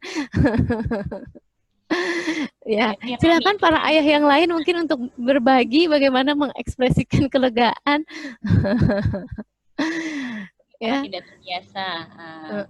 Kalau perempuan nangis biasa ya. Kalau laki-laki nggak biasa. Kalau menurut saya ala bisa karena biasa ya. Tapi kalau jadinya ayahnya nangis terus juga ya, tapi memang kadangkala ya seperti tadi, emosi itu adalah satu hal yang alamiah kok. Kalau memang kita sedih ya kan, jadi ada emosi, ada ekspresi emosi ya. Emosi adalah apa yang kita rasakan, ekspresi emosi adalah apa yang kita tampilkan. Satu emosi bisa ditampilkan dengan berbagai cara ya. Sedih bisa terharu, bisa dengan nangis, bisa dengan diam, bisa dengan nulis puisi gitu kan. Nah, kemudian juga nangis belum tentu itu ekspresi sedih kok. Kita seneng banget nih ya, ponakan saya baru dapat pengumuman lulus gitu, nangis-nangis gitu. Kamu jadi seneng apa sedih? Ya. Jadi bebaskan aja diri kita untuk bisa mengekspresikan dengan leluasa dan bebaskan pikiran kita dari jebakan-jebakan tadi gitu. Harusnya gue nggak cengeng dong gitu ya. Jangan-jangan jebakan itu pula yang kita jebak ke anak kita. Ayo anak laki jatuh nggak boleh nangis gitu, ya kan? Kalau jatuh itu bukan nggak boleh nangis. Kalau jatuh itu bangun gitu kan. Ya seperti itu. Ya. Nah tuh ya, ada nih psikolog kita nih ya, Kakak Eri, ya. Biasa nangis nonton bedah rumah aja nangis. Ya, jadi karena berhati lembut gitu ya, kita memanggilnya Kak Eri handsome soalnya. Sampai nangis kita melihat kegantengannya. Baik, lanjut ya. Di teknik berikutnya, ya mudah-mudahan nanti ini bisa dilatih oleh ayah bunda semua. Nah, ini teknik yang gak kalah menarik ya, mindfulness. Ayah bunda semua, gak ada dari kita yang perannya cuma satu, ya kan? Semua kita multi peran pasti, ya. Ibu juga, ya seorang ibu aja multi peran ya, manajer keuangan juga, ya kan? Terus apa? Koki juga, kayak gitu ya. Dan seterusnya, belum lagi kalau ibu bekerja, belum lagi ada bisnis dan seterusnya, apalagi seorang ayah gitu kan, di pekerjaan aja mungkin harus multi peran, di rumah juga dan seterusnya. Nah seringkali ya kita terlalu banyak hal yang kita pikirkan dalam satu waktu gitu ya, sehingga pikiran kita ini selalu in a rush ya, keburu-buru gitu ya, mikirin yang besoknya lagi ke depan dan seterusnya gitu ya, bercampur aduk sehingga kita nggak sehingga mindful tadi tuh, mindnya full ya. Kalau di gambar ini adalah seorang ayah sama anaknya jalan-jalan gitu ya, ngeliat pemandangan yang indah di depan matanya loh ya. Pemandangan gunung dan apa nih sunrise gitu mungkin. Tapi di kepala ayahnya ya yang kepikiran adalah lagi rapat gitu, lagi agenda-agenda rapat gitu ya, nggak menikmati padahal itu di depan mata sebuah kesempatan untuk relax, tapi pikirannya nggak relax. Dan mari kita mindful seperti otak anak kecil ini yang ya udah nikmatin aja apa yang ada dalam diri kita. Dan ayah bunda semua, teknik mindfulness ini sangat membantu kita untuk self heal. Ya, self healing. Kenapa? Karena seringkali kita tuh ya tadi ya terluka ya, atau mood kita berantakan karena kita memikirkan banyak hal, entah yang udah lewat di masa lalu, entah yang kurang di masa kini gitu ya, kurang ini, kurang itu, kurang ini gitu kan, atau yang belum terjadi gitu, ya kan? Kapan dong kita berada di keadaan saat ini? Yang masa lalu masih dipikirin, yang masa depan belum terjadi sudah dipikirin, tapi yang masa sekarang pun nggak dinikmati, masih dipikirin kekurangannya gitu.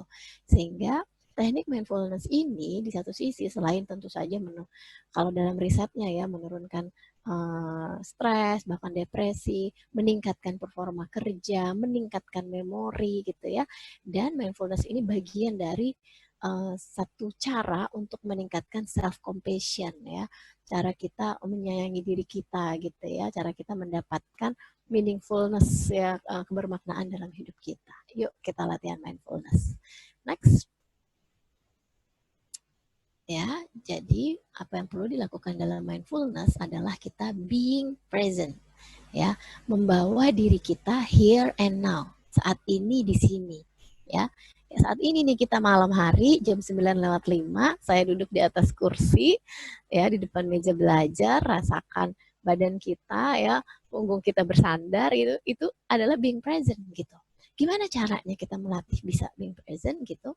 Karena seringkali nih misalnya saya sih ngeliat di sini semua ibu-ibu lagi fokusnya di sini ya, tapi mungkin di depan sana ada anak yang udah rewel mau minta tidur gitu ya, atau kita udah mikirin besok pagi sarapannya apa ya, kayaknya harus nurunin tulang-tulangan deh dari freezer gitu ya, kita di depan laptop tapi pikirannya udah kemana gitu kan. Kalau yang bapak-bapak, aduh ini kan kapan selesainya ya, saya kan mau begadang nih ngerjain deadline gitu ya. Jadi nah being present itu bisa kita lakukan kalau satu, kita memang sengaja luangkan waktu dan tempat ya untuk merasakan keadaan kini sini gitu, sehingga memang kita nggak lagi buru-buru gitu ya, memang perlu kita luangkan waktu. Yang kedua, secara sadar nih kita hadirkan diri kita seutuhnya, fisik kita, pikiran kita, hati kita hadirkan di aktivitas yang sedang kita lakukan saat ini. Kita lagi apa saat ini? Kita lagi webinar. Yuk mindfulness webinar, ya, sadar nih bahwa kita pikirannya kita ikutkan ya, nggak cuman wajahnya doang ada di video gitu kan, hati kita tadi kan ya jadinya terharu dan seterusnya, itu sangat bagus, sangat mindful berarti webinarnya. Kemudian yang ketiga yang harus kita lakukan adalah fokus hanya pada satu hal yang sedang kita lakukan saat ini. Ya, ibu-ibu apalagi ya multitasking ya kan, kayaknya tangannya nggak cuma 2, tangannya 10 gitu, bisa sambil nyapu, sambil handphonenya diselipin di apa namanya di jilbab gitu ya, atau pakai wireless gitu ya, sambil misalnya apa nyuapin anak gitu kan ya, dan seterusnya gitu. Nah, tapi kalau untuk latihan mindfulness, coba deh fokus pada satu hal. Ya, penelitian membuktikan, menunjukkan gitu bahwa ketika kita multitasking, ternyata performa dalam kerjaan-kerjaan yang kita lakukan itu menurun sekitar 20-25%. Jadi kelihatannya sih kita ngerjainnya banyak ya, tapi ternyata kualitas dan kuantitasnya tuh nggak seoptimal kalau kita fokus gitu. Dan gimana lagi caranya? Ya, libatkan sebanyak mungkin indera, ya, minimal 5 indera. Libatkan indera penglihatan kita, jadi benar-benar kita fokus nikmatin apa yang kita lihat, nikmati apa yang kita dengar. 2, nikmati apa yang kita bahui, apa yang kita cium, ya, nikmati apa yang kita kecap, ya, dan nikmati apa yang kita rasakan di taktil kita. Semakin banyak indera yang terlibat, maka kita akan semakin mampu menghadirkan diri kita seutuhnya di saat ini dan kini. Gitu, nanti kita coba. Dan kemudian setelah kita melibatkan banyak indera ini, cukup amati dan terima aja apa yang muncul di pikiran, apa yang muncul di perasaan kita, tanpa kita menilai atau mengevaluasi, nggak boleh dong mikir kayak gini, harusnya kayak gini dong, gitu ya. Wah, harusnya tekniknya kayak gini, enggak. Terima aja, oh kayak gini rasanya, oke, oh yang muncul seperti ini, gitu. Gak sabar untuk mencoba? Oke, next kita akan coba latihan mindfulness ini.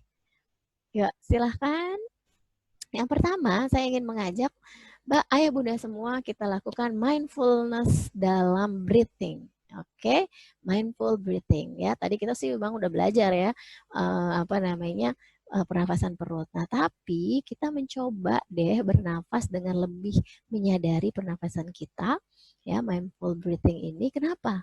Karena kayaknya nafas tuh udah kayak ini aja ya, ya udah sih emang udah pasti nafas lah gitu ya, take it for granted gitu. Padahal ya kalau udah susah nafas, nauzubillah min dzalik gitu ya. Nah inilah makanya yuk kita coba mindful breathing. Duduk yang nyaman. Ini nafasnya nggak pakai teknik-teknikan. Silahkan ayah bunda bernafaslah dengan nyaman. Ingat Sekarang kita luangkan waktu untuk fokus hanya pada proses bernafas. Proses bernafas yang selama ini mungkin tidak kita sadari. Yuk, tarik nafas. Ya, rasakan mungkin detak jantung kita.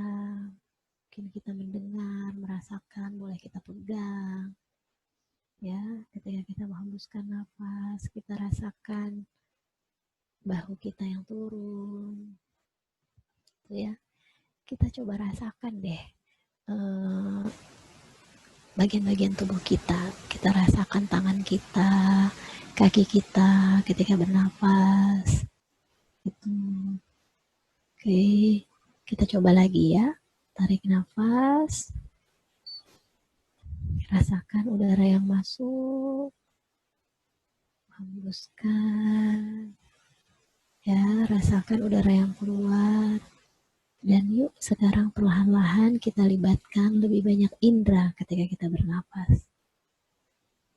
Tarik nafas, kita boleh membuka mata melihat ke satu titik atau melihat apapun. Ya, yang kita nyaman satu hal saja. Kemudian ya, dengarkan mungkin suara apa yang terdengar dalam proses bernafas ini, detak jantung, atau suara keheningan malam di sekitar kita. Ya, hembuskan perlahan-lahan. Kalau ada pikiran yang muncul, biarkan saja, terima saja, kita kenali ada pikiran apa yang muncul, ada perasaan apa yang muncul. Gitu. Untuk membuat proses mindful breathing ini lebih terasakan, ya, kita boleh bereksperimen dengan pernapasan kita. Ya, ada 3 cara dalam bernafas. Ya, yang pertama kita bernafas lewat hidung. Hirup udara lewat hidung. Rasakan apakah ada kehangatan atau kesejukan ketika kita menghirup udara lewat hidung. Dan kita keluarkan lewat hidung pula. Silahkan difokuskan apa yang dirasakan dalam pernafasan hidung ini. Kita mungkin merasakan hidung kita yang mengembang, kemudian mengempis. Oke, kehangatan yang muncul. Kemudian kita coba bernafas lagi lewat hidung, dan kita keluarkan lewat mulut.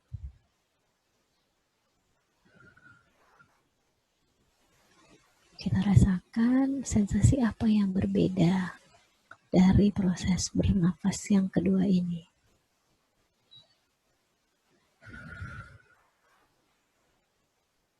Apakah terasa lebih lega karena kita menghembuskan nafas, seakan menghembuskan gumpalan-gumpalan emosi.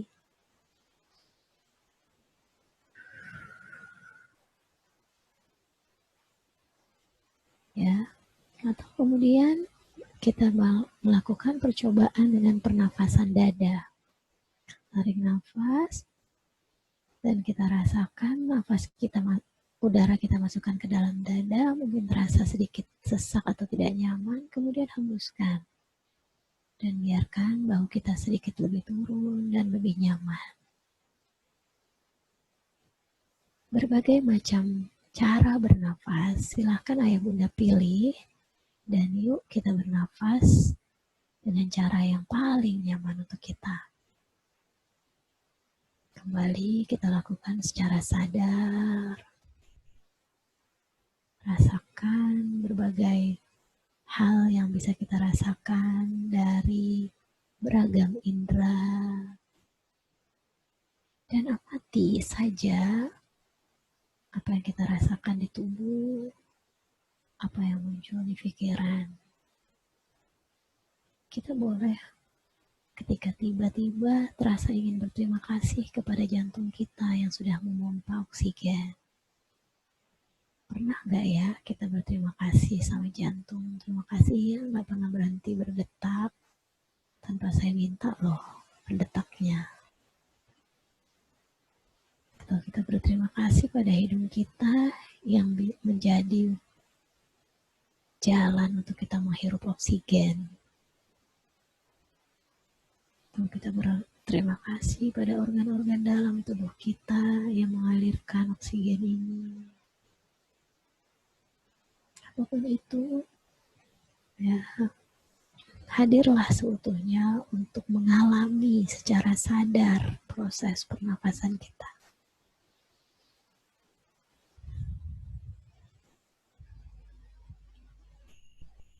Oke, perlahan-lahan kita sudahi ya. Baik, terima kasih. Apa yang dirasakan dalam mindful breathing? Boleh satu orang aja? Berbagi lagi. Iya.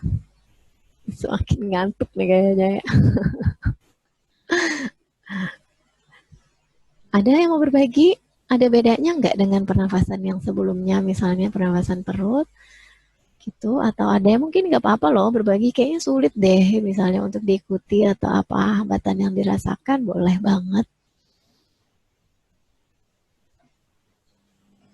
Bisa via chat, bisa oke, jadi nyaman banget ini. Oke, kata Mbak Indah jadi nyaman ya. Oke. Saya biasanya kalau setiap kali pernapasan dada terasa langsung sesak loh. Gitu ya, jadi somehow jadi merasa, oh kayak gini ya kalau orang yang merasakan sesak napas gitu. Mbak Silvia jadi mengantuk ya Mbak ya? Makin Karena mengantuk dan kita semakin jadi mengantuk relax. ya. Dulu Mai kalau waktu zaman kuliah profesi itu kan ada ruang khusus buat latihan relaksasi ya. Itu kan udahlah ruangannya khusus, dingin, ada musiknya, Betul. terus digelapin ya kan. Nah Ada kalau udah selesai latihan, udah selesai latihan, dinyalahin lampunya, kita semua pada tidur, tapi sama dosennya nggak dimarahin, dosennya keluar aja gitu. Udah itu saatnya kalian istirahat. Jadi nggak apa-apa ya Bunda kalau dalam teknik-teknik ini membuat mengantuk, ya mungkin memang ini mekanisme tubuh kita ya yang mengkomunikasikan untuk beristirahat. Berarti kita sudah ya Pak nih? Menjelang lah ya, menjelang istirahat. Oke, mungkin kita lanjut dulu aja, nanti berbaginya sekalian. Kita akan coba mindful drinking. Silahkan siapkan minumannya, masih ada nggak ya?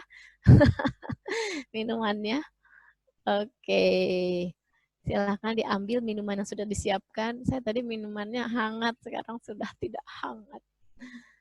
Baiklah. Jangan diminum dulu Mas Gaus, minumnya mindful. Oke, teman-teman semua, ini sangat menyenangkan kalau saya ya mencoba-coba mindful dalam berbagai aktivitas. Ya, jadi apa yang harus kita lakukan ketika kita minum? Ya, oke, yang sudah terlanjur diminum silakan ditelan. Ya, sekarang silakan Ayah Bunda ambil minumannya. Ya, kita lakukan minum ini secara sadar. Oke, kita libatkan banyak indera dalam proses minum. Ya, minum aja kok ribet kan. Ya, ini teknik self healing ya. Oke, apa yang harus kita lakukan? Yuk kita lihat dulu apa sih yang ada dalam botol minum atau alat minum kita. Ya, kalau perlu dilihat nih alat minumnya. Saya dengan sengaja memilih mug yang ada ekspresinya gitu ya. Oke, jadi ini kayak apa, ngasih kode, yuk kita minum dengan cara yang beda. Kemudian kita lihat dulu isinya. Oke, warnanya apa? Apa tuh yang ada di dalam gelas minum atau botol minum Ayah Bunda semua? Air putih, padahal dia nggak putih ya, air bening. Kalau saya di sini air dicampur lemon ditambah chia seed. Niat banget ya, biar ada yang di sensasi indera dilihatnya beragam. Oke, kemudian coba deh kita baui. Ada bau apa ya yang terasakan di hidung kita dalam gelas ini? Gak berbau karena air bening gitu, it's okay. Berarti kesegaran. Kalau saya tentu saja bau lemon. Rasakan ketika kita membaui, sensasi baunya ini menyeruak ke dalam kepala kita mungkin. Oke. Kita mulai minum ya. Ya, kalau yang muslim boleh baca bismillah. Yang lainnya boleh dibacakan doa dulu kan katanya airnya tuh jadi ininya beda ya, jadi heksagonal ya. Boleh loh kita berinteraksi. Bismillah, semoga air ini menjadi air yang menyehatkan. Wah, apalagi lemon campur jahe tuh kayak Bu Hadijah. Yuk, bismillahirrahmanirrahim. Minum seteguk aja, tapi nanti jangan langsung ditelan ya. Kita tahan dulu dalam mulut kita. Silahkan, saya nggak bisa lakukan karena saya akan ngasih instruksinya. Hirup satu teguk, biarkan dalam mulut kita. Rasakan air tersebut memenuhi rongga mulut kita. Biarkan lidah kita merasakan sensasinya. Kemudian perlahan-lahan telan. Perlahan-lahan rasakan air itu masuk ke dalam tenggorokan kita, membasuh dahaga. Ya, kita bisa mungkin bayangkan, kalaupun tidak bisa dirasakan air itu terus ke dalam saluran pencernaan kita. Boleh kita ulangi lagi dengan lebih mindful. Bismillah.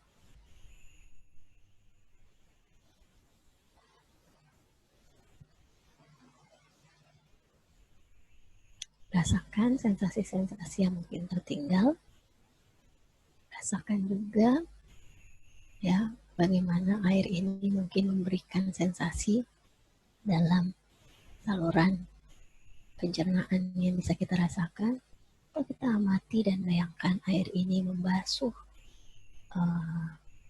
memberikan kesegaran dan membasuh makanan-makanan mungkin ya.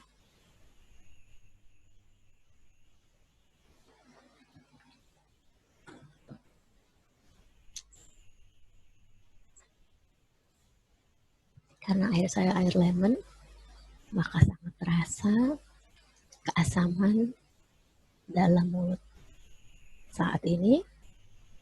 Dan saya bayangkan lemon-lemon ini mengikis lemak-lemak dari makanan saya hari ini.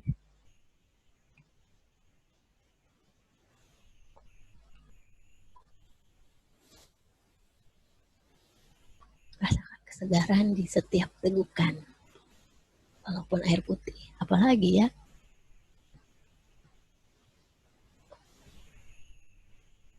Baiklah, tidak terasa sudah setengah muk. Baiklah. Oke, apa yang dirasakan oleh ayah bunda semua dengan proses mindful drinking ini?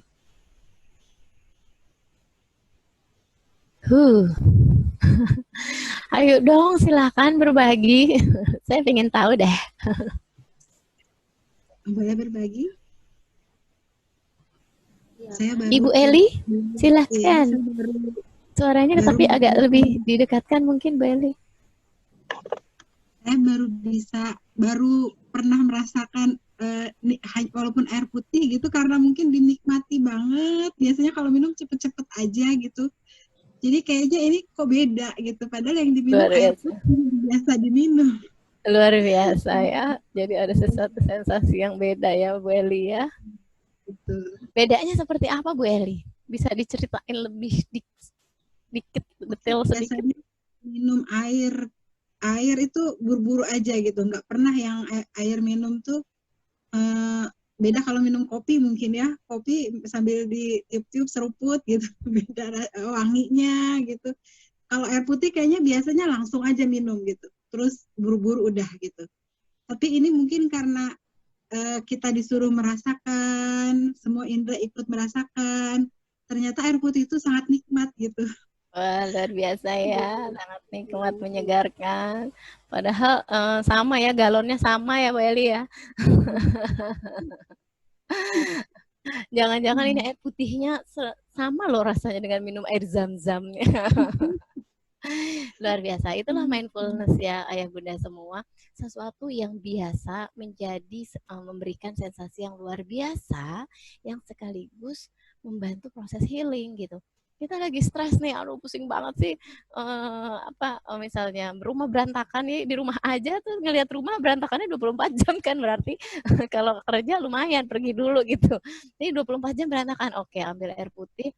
Oke, tenangkan diri gitu ya dengan segelas air putih yang ya udahlah gitu, semuanya akan baik-baik aja. Gak apa-apa berantakan, yang penting anak senang gitu kan misalnya. Ya, jadi dengan mindfulness kita akan mendapatkan sensasi-sensasi yang berbeda, ya, bahkan kita akan mendapatkan pemaknaan yang lebih kaya, gitu kan? Karena tadi kita bicara tentang isi pikiran, pemaknaan yang lebih kaya yang membantu kita untuk memulihkan diri, gitu. Bisa ditampilkan lagi screen-nya, Kak Afra. Nah, uniknya ayah bunda semua, kalau kita latih, kita bisa loh latih mindfulness ini dalam semua aktivitas kita, ya. Makan gitu kan, kayak sama tadi yang sama Bu Eli sampaikan kan, makan buru-buru, udah habis aja ya, kayaknya masih lapar deh. Nah, makanya kalau kita mindful eating ya, dijamin ini bisa jadi program diet yang cukup baik gitu ya, karena kita mengunyahnya dengan lebih lambat, kan justru kalau kita mengunyah dengan lebih lambat tuh cepat kenyang ya kan, kayak gitu. Ya apalagi misalnya kita sambil mengamati, oh yang saya makan ini adalah processed food, makanan olahan nih, kayaknya lemaknya lebih banyak nih, kalorinya gitu ya misalnya. Jadi kita lebih mindful gitu apa yang kita makan. Kalau ini penting buat saya karena saya tipikal stress eating. Jadi kalau stres makan gitu, tiba-tiba kacangnya udah setengah toples gitu ya. Nah jadi kita perlu melakukan ini, melatih dalam berbagai hal. Praying ya, tentu saja ini sangat bermanfaat ketika kita melakukan mindful praying ya. Dalam ritual-ritual ibadah yang kita lakukan, apapun agama kita, pasti kita punya ritual tertentu. Nah, seringkali yang namanya ritual karena berulang-ulang gitu ya, nggak ada sensasinya, sama lah kurang lebih dengan minum air putih gitu. Nah, yuk kita coba dalam proses self-healing, kita lakukan praying dengan lebih mindful. Kita rasakan kalimat-kalimat doa yang kita ucapkan dengan cara kita dengarkan. Atau kalau kita membaca kitab suci, kita lihat ya, kata-kata tertentu yang powerful mungkin buat kita gitu ya. Atau kalau ibadah kita melakukan gerakan-gerakan buat yang muslim seperti sholat, kita rasakan misalnya sujud kita adalah posisi terendah dan seterusnya. Ya, mindful posting on sosial media ya, karena kayaknya udah otomatis aja tuh jempol ya, seringkali kita salah kirim, nah itu nggak mindful tuh ya. Atau misalnya udah posting nyesel gitu kan, pas ada yang komen, ya kenapa tadi posting kayak gini ya, dan seterusnya. Nah, mindful posting adalah kita betul-betul menyadari apa yang kita post gitu ya, menyadari juga mengamati apa sih fungsinya, dampak yang kita inginkan dari posting ini dan seterusnya. Mindful exercise ya, kita di rumah saja sangat dianjurkan untuk berolahraga ya. Tentu saja kadang olahraga itu juga nggak memberikan apa-apa loh kalau kita cuma gerak-gerak ya. Kalau olahraga namanya sama ibu-ibu kan selalu pakai power gitu ya. Power itu supaya kita lebih mindful loh olahraganya. Mindful shopping, ibu-ibu lagi ya. Mindful shopping, tapi ada bapak-bapak juga loh yang suka shopping. Ya, coba deh shopping dengan mindful ya. Kita perlu nggak sih beli ini gitu kan? Itu lebih mindful, kita menyadari ya, menyadari existing baju yang udah ada di lemari gitu kan. Jadi kita membelinya secara mindful walaupun 17 Agustus nih tanpa ongkir misalnya, beli satu gratis satu, coba kita lebih mindful ngekliknya gitu kan. Seperti itu dan lain-lain, termasuk kegiatan-kegiatan sehari-hari. Saya sangat sering nih saya praktekkan sendiri ya, mindful showering. Mandi tuh saya bikin banget supaya untuk self healing gitu. Jadi mandi dirasain, didengerin airnya biur gitu ya, yang kayak memberikan kesegaran. Dan kalau lagi pusing gitu ya, yang paling sering saya lakukan sih mandi kalau pulang kerja, apalagi kalau lagi pandemi gini kerja di klinik gitu ya, mandi itu benar-benar buang nih semua virus gitu ya, dan lain-lain. Nah, terus juga sensasi dinginnya, kalau lagi kedinginan pakai air hangat, sensasi hangatnya di kulit dan seterusnya ya, lakukan mindful showering. Mindful ketika beresin itu tuh tempat tidur kan, wah ini tempat beristirahat. Nah. Mindful ketika cuci piring, yuk kita coba besok pagi ya. Luar biasa loh, saya sering kali mencoba gitu ya. Jadi bagaimana kita merasakan ya dengan secara taktil busa-busa spons ya bisa jadi stress release itu sponsnya ya. Kemudian apalagi kita lihat di dengan sensasi indera penglihatan dari piring yang berminyak kotor gitu ya, diusap pakai sabun itu jadinya menyatu, disiram pakai air itu jadi hilang. Wah, inget gitu ya kalau dosa kita bisa dicuci kayak gitu kayaknya seru juga ya. Atau kayak kalau masalah kita bisa tinggal dicuci kayak gitu ya. Tapi luar biasa kalau kita lakukan secara mindful, apa-apa yang kayaknya kerjaan bikin bete, cucian piring gitu ya, enggak, ini buat self healing. Ayo cuci piring sambil cuci masalah. Wah, misalnya kayak gitu ya. Ya, yang jelas ayah bunda semua, ini adalah sebuah hal yang perlu kita latih. Ya, pengen bisa mindful showering tapi tiap kali baru masuk kamar mandi aja 2 liter. Iya, ini ada sharing dari mamah-mamah muda ini. Iya, benar. Bunda Ika, gimana ini mensiasatinya? Betul sekali. Mindful itu syarat pertama kita meluangkan waktu ya ayah bunda. Dan ini adalah perjuangannya ayah bunda dengan bocil-bocil. Sehingga waktunya dikuntilin terus gitu. Tapi saya selalu tadi ya, pemaknaan sesuatu di pikiran kita. Coba deh cari sesuatu yang memang masih dalam kontrol kita. Kalau mandi nggak bisa, berarti mungkin bukan mindful showering gitu.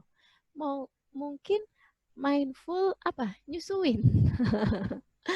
Ya, proses memberikan ASI ya, breastfeeding itu yang kita lakukan secara mindful gitu. Bagaimana kita mengalirkan air susu, seperti kita juga mengalirkan energi, kita mengalirkan emosi kita loh. Kalau emosi kita lagi bete, kita alirkan juga di situ gitu. Jadi jangan fokus pada hal-hal yang belum bisa kita lakukan. Optimalkan cara-cara yang memang bisa kita lakukan ada saat ini gitu, karena kan kita ngomonginnya mindful ya, jadi being present yang memang bisa kita lakukan saat ini. Sama juga ketika saya sharing yuk mindful ketika sholat gitu kan, wah sholat ditarik-tarik mau kenanya mbak gitu kan. Oke, baiklah. Ya jadi kalau misalnya kayak gitu ya mindful ketika main Lego teman-teman gitu. Mindful saat main sama anak ya. Mindful ketika lagi main Barbie. Pernah nggak, anak saya 7 tahun ya masih suka Barbie. Jadi lucu juga sih mindful ketika kuncir-kuncirin gitu ya. Iya ya lucu kayak gitu. Jadi coba ya intinya satu ya, kita menyadari intinya tadi ya, kita menyadari, kita fokus, kita libatkan banyak indera, bisa mindful. Gitu. Oke? Ya, mindful ngelipet kain cucian ya kan. Apalagi mindful cooking. Wah, enak tuh habis mindful cooking, mindful eating ya. Gak perlu kemana-mana, udah di rumah aja happy ya. Wah, bener nih Bunda Fajri, ngosrek kamar mandi seperti kita ngosrek masalah tadi ya. Luar biasa. Baiklah, ini udah jam 9:30. Kita lanjutin aja nih terakhir ya, tentang journaling. Ini mungkin journaling gak usah kita praktekin, saya dongeng sebelum tidur aja. Bahwa ini juga banyak sekali penelitian yang menjelaskan ketika kita menuliskan ya, sangat lebih baik kita menuliskan ya dengan tangan. Tapi kalau itu nggak bisa, blogging juga masih lebih lumayan ya, mengalirkan apa yang kita rasakan dan kita pikirkan. Karena ya bunda semua, kadang kita perlu self healing karena emosi udah numpuk gitu. Dan akan lebih baik kalau sebelum emosi numpuk tuh kita alirkan dengan menulis. Dulu zaman kita muda mungkin diary gitu kan, yang kalau dibaca kita marah banget gitu kan, lagi ngomel-ngomelin, kesel-kesel sama orang tua dibaca gitu. Nah, tapi yang perlu kita lakukan sama ya dalam journaling ini, sebenarnya kan yang kita lakukan adalah bagaimana kita membantu diri kita mengambil makna yang positif tadi, bagaimana kita memaknai dengan lebih positif ya. Jadi kita bisa tuliskan ini biasanya dengan unfinished business ya, kita tuliskan nih apa perasaan, gumpalan-gumpalan emosi yang muncul, pikiran yang muncul karena tindakan apa, keinginan yang belum dipenuhi, sebenarnya pengen ngapain tapi belum bisa dilakukan, dan makna atau mindset baru. Ini bedanya. Biasanya kalau kita nulis diary, kesel deh sama suami nih, kok ini banget sih hari ini, nggak tahu apa kalau capek gitu ya. Udah cuma sampai situ. Pas habis kita baca lagi, kesel lagi kadang-kadang gitu kan. Makanya kita lanjutkan. Oke, apa makna positif, apa mindset yang lebih memberdayakan, apa area yang bisa saya lakukan gitu ya. Ya, sudut pandang baru lah ya kita tuliskan. Atau sekedar kita bikin gratitude journal gitu ya, bahwa kita tuliskan aja hal yang bisa kita syukuri hari ini. gitu. Saya bersyukur hari ini bertahan 9:30 tanpa gangguan si kecil yang udah ngantuk gitu ya. Nah itu kan hal kecil gitu sebenarnya, tapi kalau itu nggak ada, ya nggak jadi nih webinarnya gitu kan.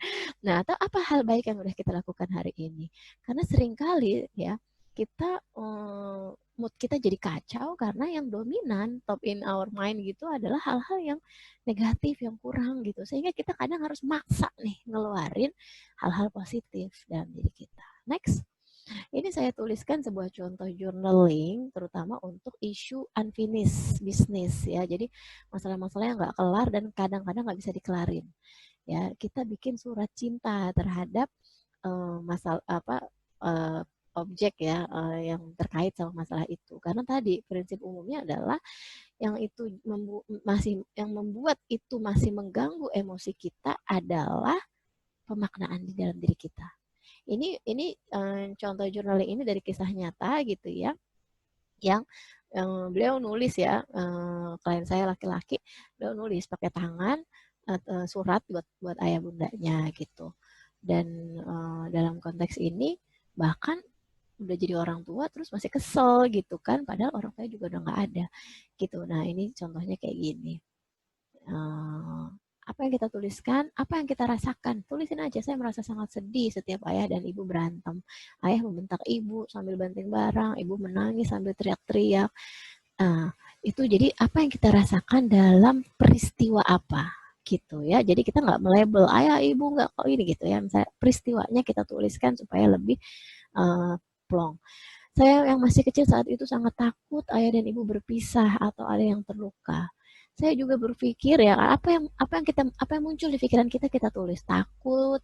Terus saya juga berpikir apakah ayah ibu berantem gara-gara saya, kan namanya anak kecil ya.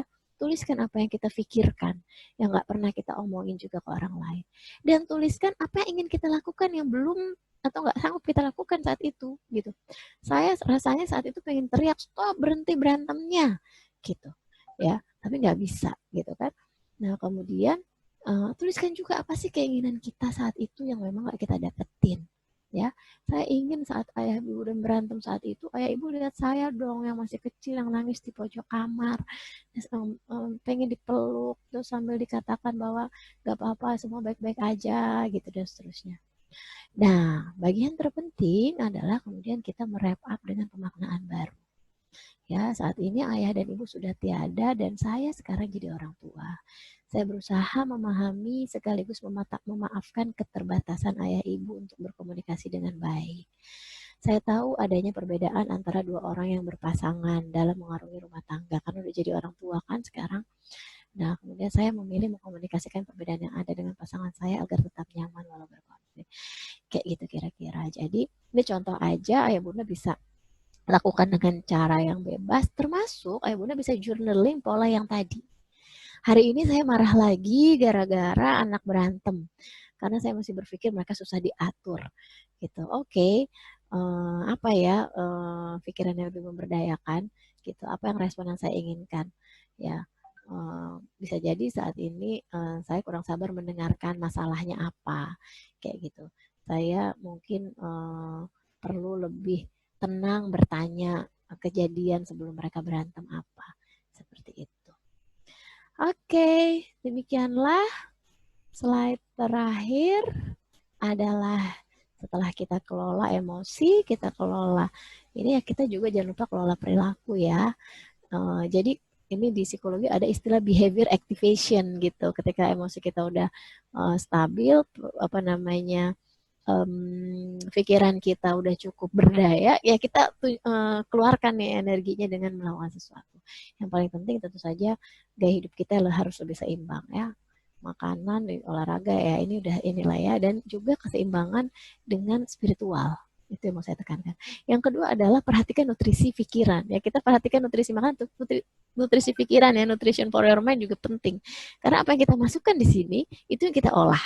Iya kan? Tadi kita ingin memaknai sesuatu dengan lebih berdaya, dengan lebih positif. Kalau yang kita lihat gosip-gosip negatif, berita-berita yang mencemaskan terus gitu ya, ya yang kita olah ya itu gitu. Walaupun ya bukan berarti jangan dengerin berita, nggak usah tahu konfirmasi berapa yang COVID. Ya kita boleh tahu, tapi kalau memang kita cemas ya kita keluarkan lagi dengan teknik self healing tadi gitu kan. Seperti itu. Ya, kelola perilaku yang lain adalah melakukan kebaikan, menolong orang lain, membantu orang lain. Ini sangat sering dirasakan oleh beberapa klien ya, membantu untuk self healing. Kan sering mereka merasa, oh ya Mbak, ketika ikutan ini ternyata ada orang yang lebih mengalami kesulitan lebih ya dibanding saya. Seneng ya ketika ada orang yang bahagia, jadi kayaknya ikut bahagia gitu, misalnya seperti itu. Dan jangan lupa tingkatkan kemampuan diri ya. Mari ayah bunda kita terus belajar nih. Karena ini semua butuh keterampilan. A lot of things to do dalam satu waktu. Ayo belajar kelola waktu, bikin prioritas, bikin jadwal gitu ya. Saya setiap minggu kali revisi jadwal harusnya gini-gini dan seterusnya. Itu harus kita perbaiki terus. Perbaiki keterampilan komunikasi kita gitu ya dengan pasangan, dengan anak gitu ya, dan seterusnya. Dan terakhir, apa yang kita pelajari hari ini, yuk kita latih. Gak harus semuanya, apa yang tadi dicoba, ayah bunda pilih 1-2 aja. Yang terasa paling nyaman, lakukan itu setiap kali merasa butuh menyamankan diri, butuh self healing.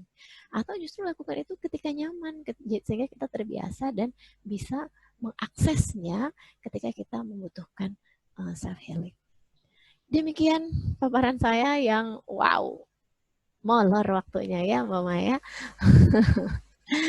Silahkan dikembalikan ke Mbak Maya.